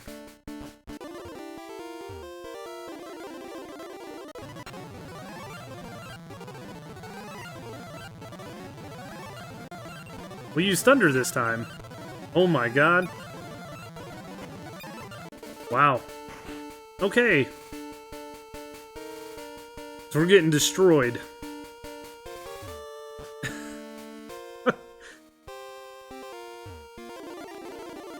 I guess we'll just keep going.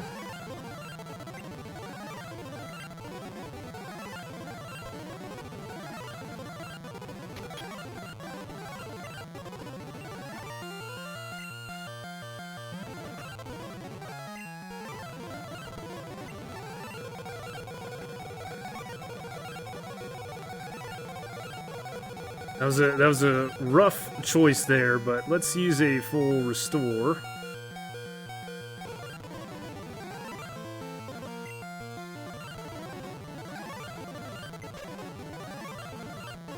What? Jinx one-shotted me? Oh no.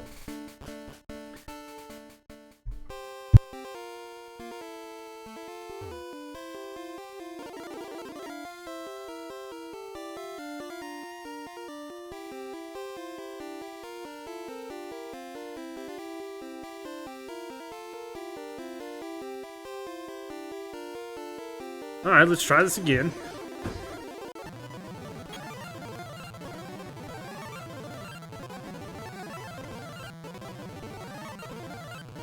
There we go, we're getting some lucky shots.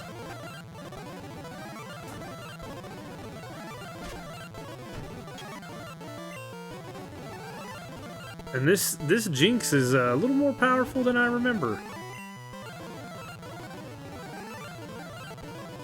I mean, we might as well get a full restore. Yeah, perfect. Lapras. Okay, we got it that time. Better than I thought. Go on ahead. You only got a taste of the Pokemon League's power. Okay, Bruno.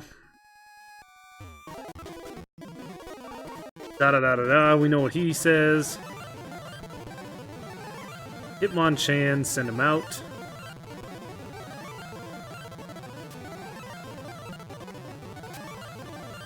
I'm not worried about Bruno.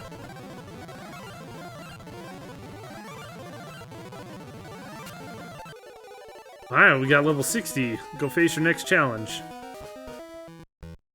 Next should be Agatha with her ghost type, which are... There's not a lot of them. Shadow King's looking okay. I think we should go ahead and hit a revive on Meat Shield. Just in case things go south, and then I have a couple super potions. And then we have one max ether. We have an elixir, which is good. Alright. So she's got a Gengar.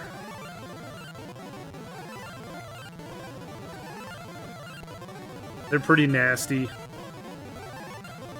Let's hit this with a Thunder.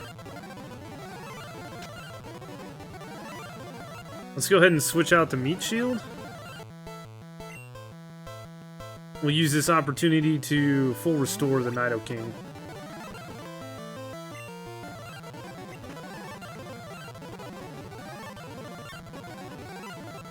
That took a lot longer than it should have.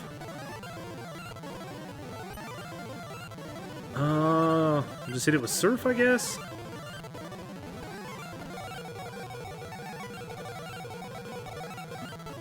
Was not paying attention.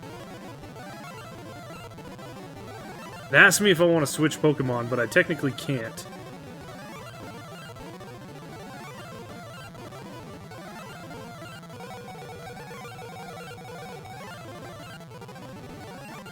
Okay, we're doing alright. If we wouldn't hurt ourselves in confusion, it wouldn't be so bad. And we are matched type for type, or level for level with Agatha. Wow, let's go take on Lance. Now, Lance is a neat one. Because if we wanted to, we can fight him like this. Let's see. We might as well use this. We don't have any other uses for it. A super potion on Nidoking.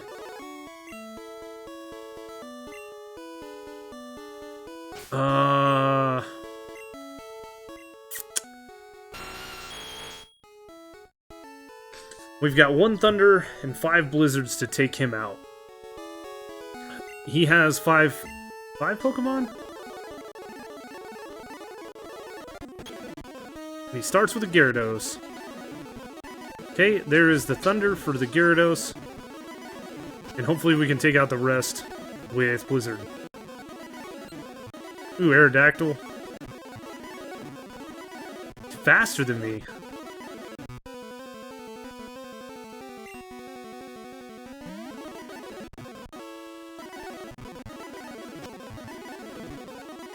Okay, Dragonite, your last one.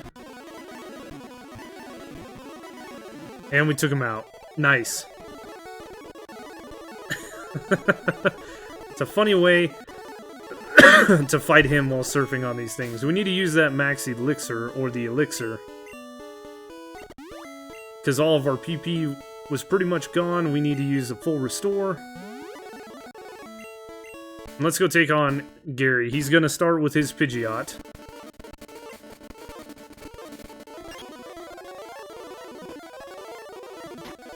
There we go. Oh, so something else to note, right? Let's get the next guy out.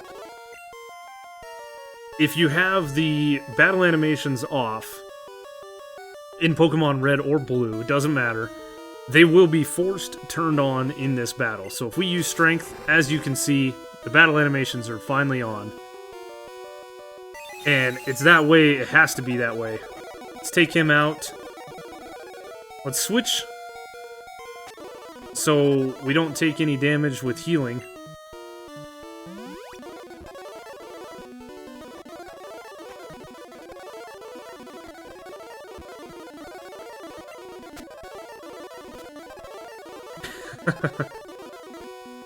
I guess we'll just switch. He's not going to kill Meat Shield.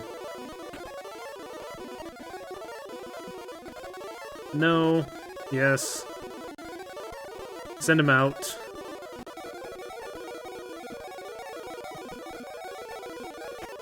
I'm getting kind of lucky on this one. Okay. Surf. Oh. And then finally Venusaur. Blizzard him. Hopefully take him out. And you can see what all of these I should have left it, not sped it up, but there it is. There's Gary beat. There is our Pokemon adventure. We cheated, but we didn't actually use the rare candies. And Nidoking beat the entire Elite Four. Now they tell all these things how we left with Butterfree. And we can put our stuff in the Hall of Fame. Nice. That is it. That's the entire game. We beat it. With a level 63 Nidoking. Alright. Well, there's our walkthrough, our playthrough, 3 hours and 40 minutes of us running through Red, telling a few stories, showing off some glitches and some things. I'm going to try to download this from Twitch and upload it to the channel, so if anybody else wants to watch it, they certainly can. But for me, guys, that is the end of the live stream. We went for quite a bit of time. I got a bunch of other things to go take care of. Hope you guys enjoyed it, and I will see you next time. Bye-bye.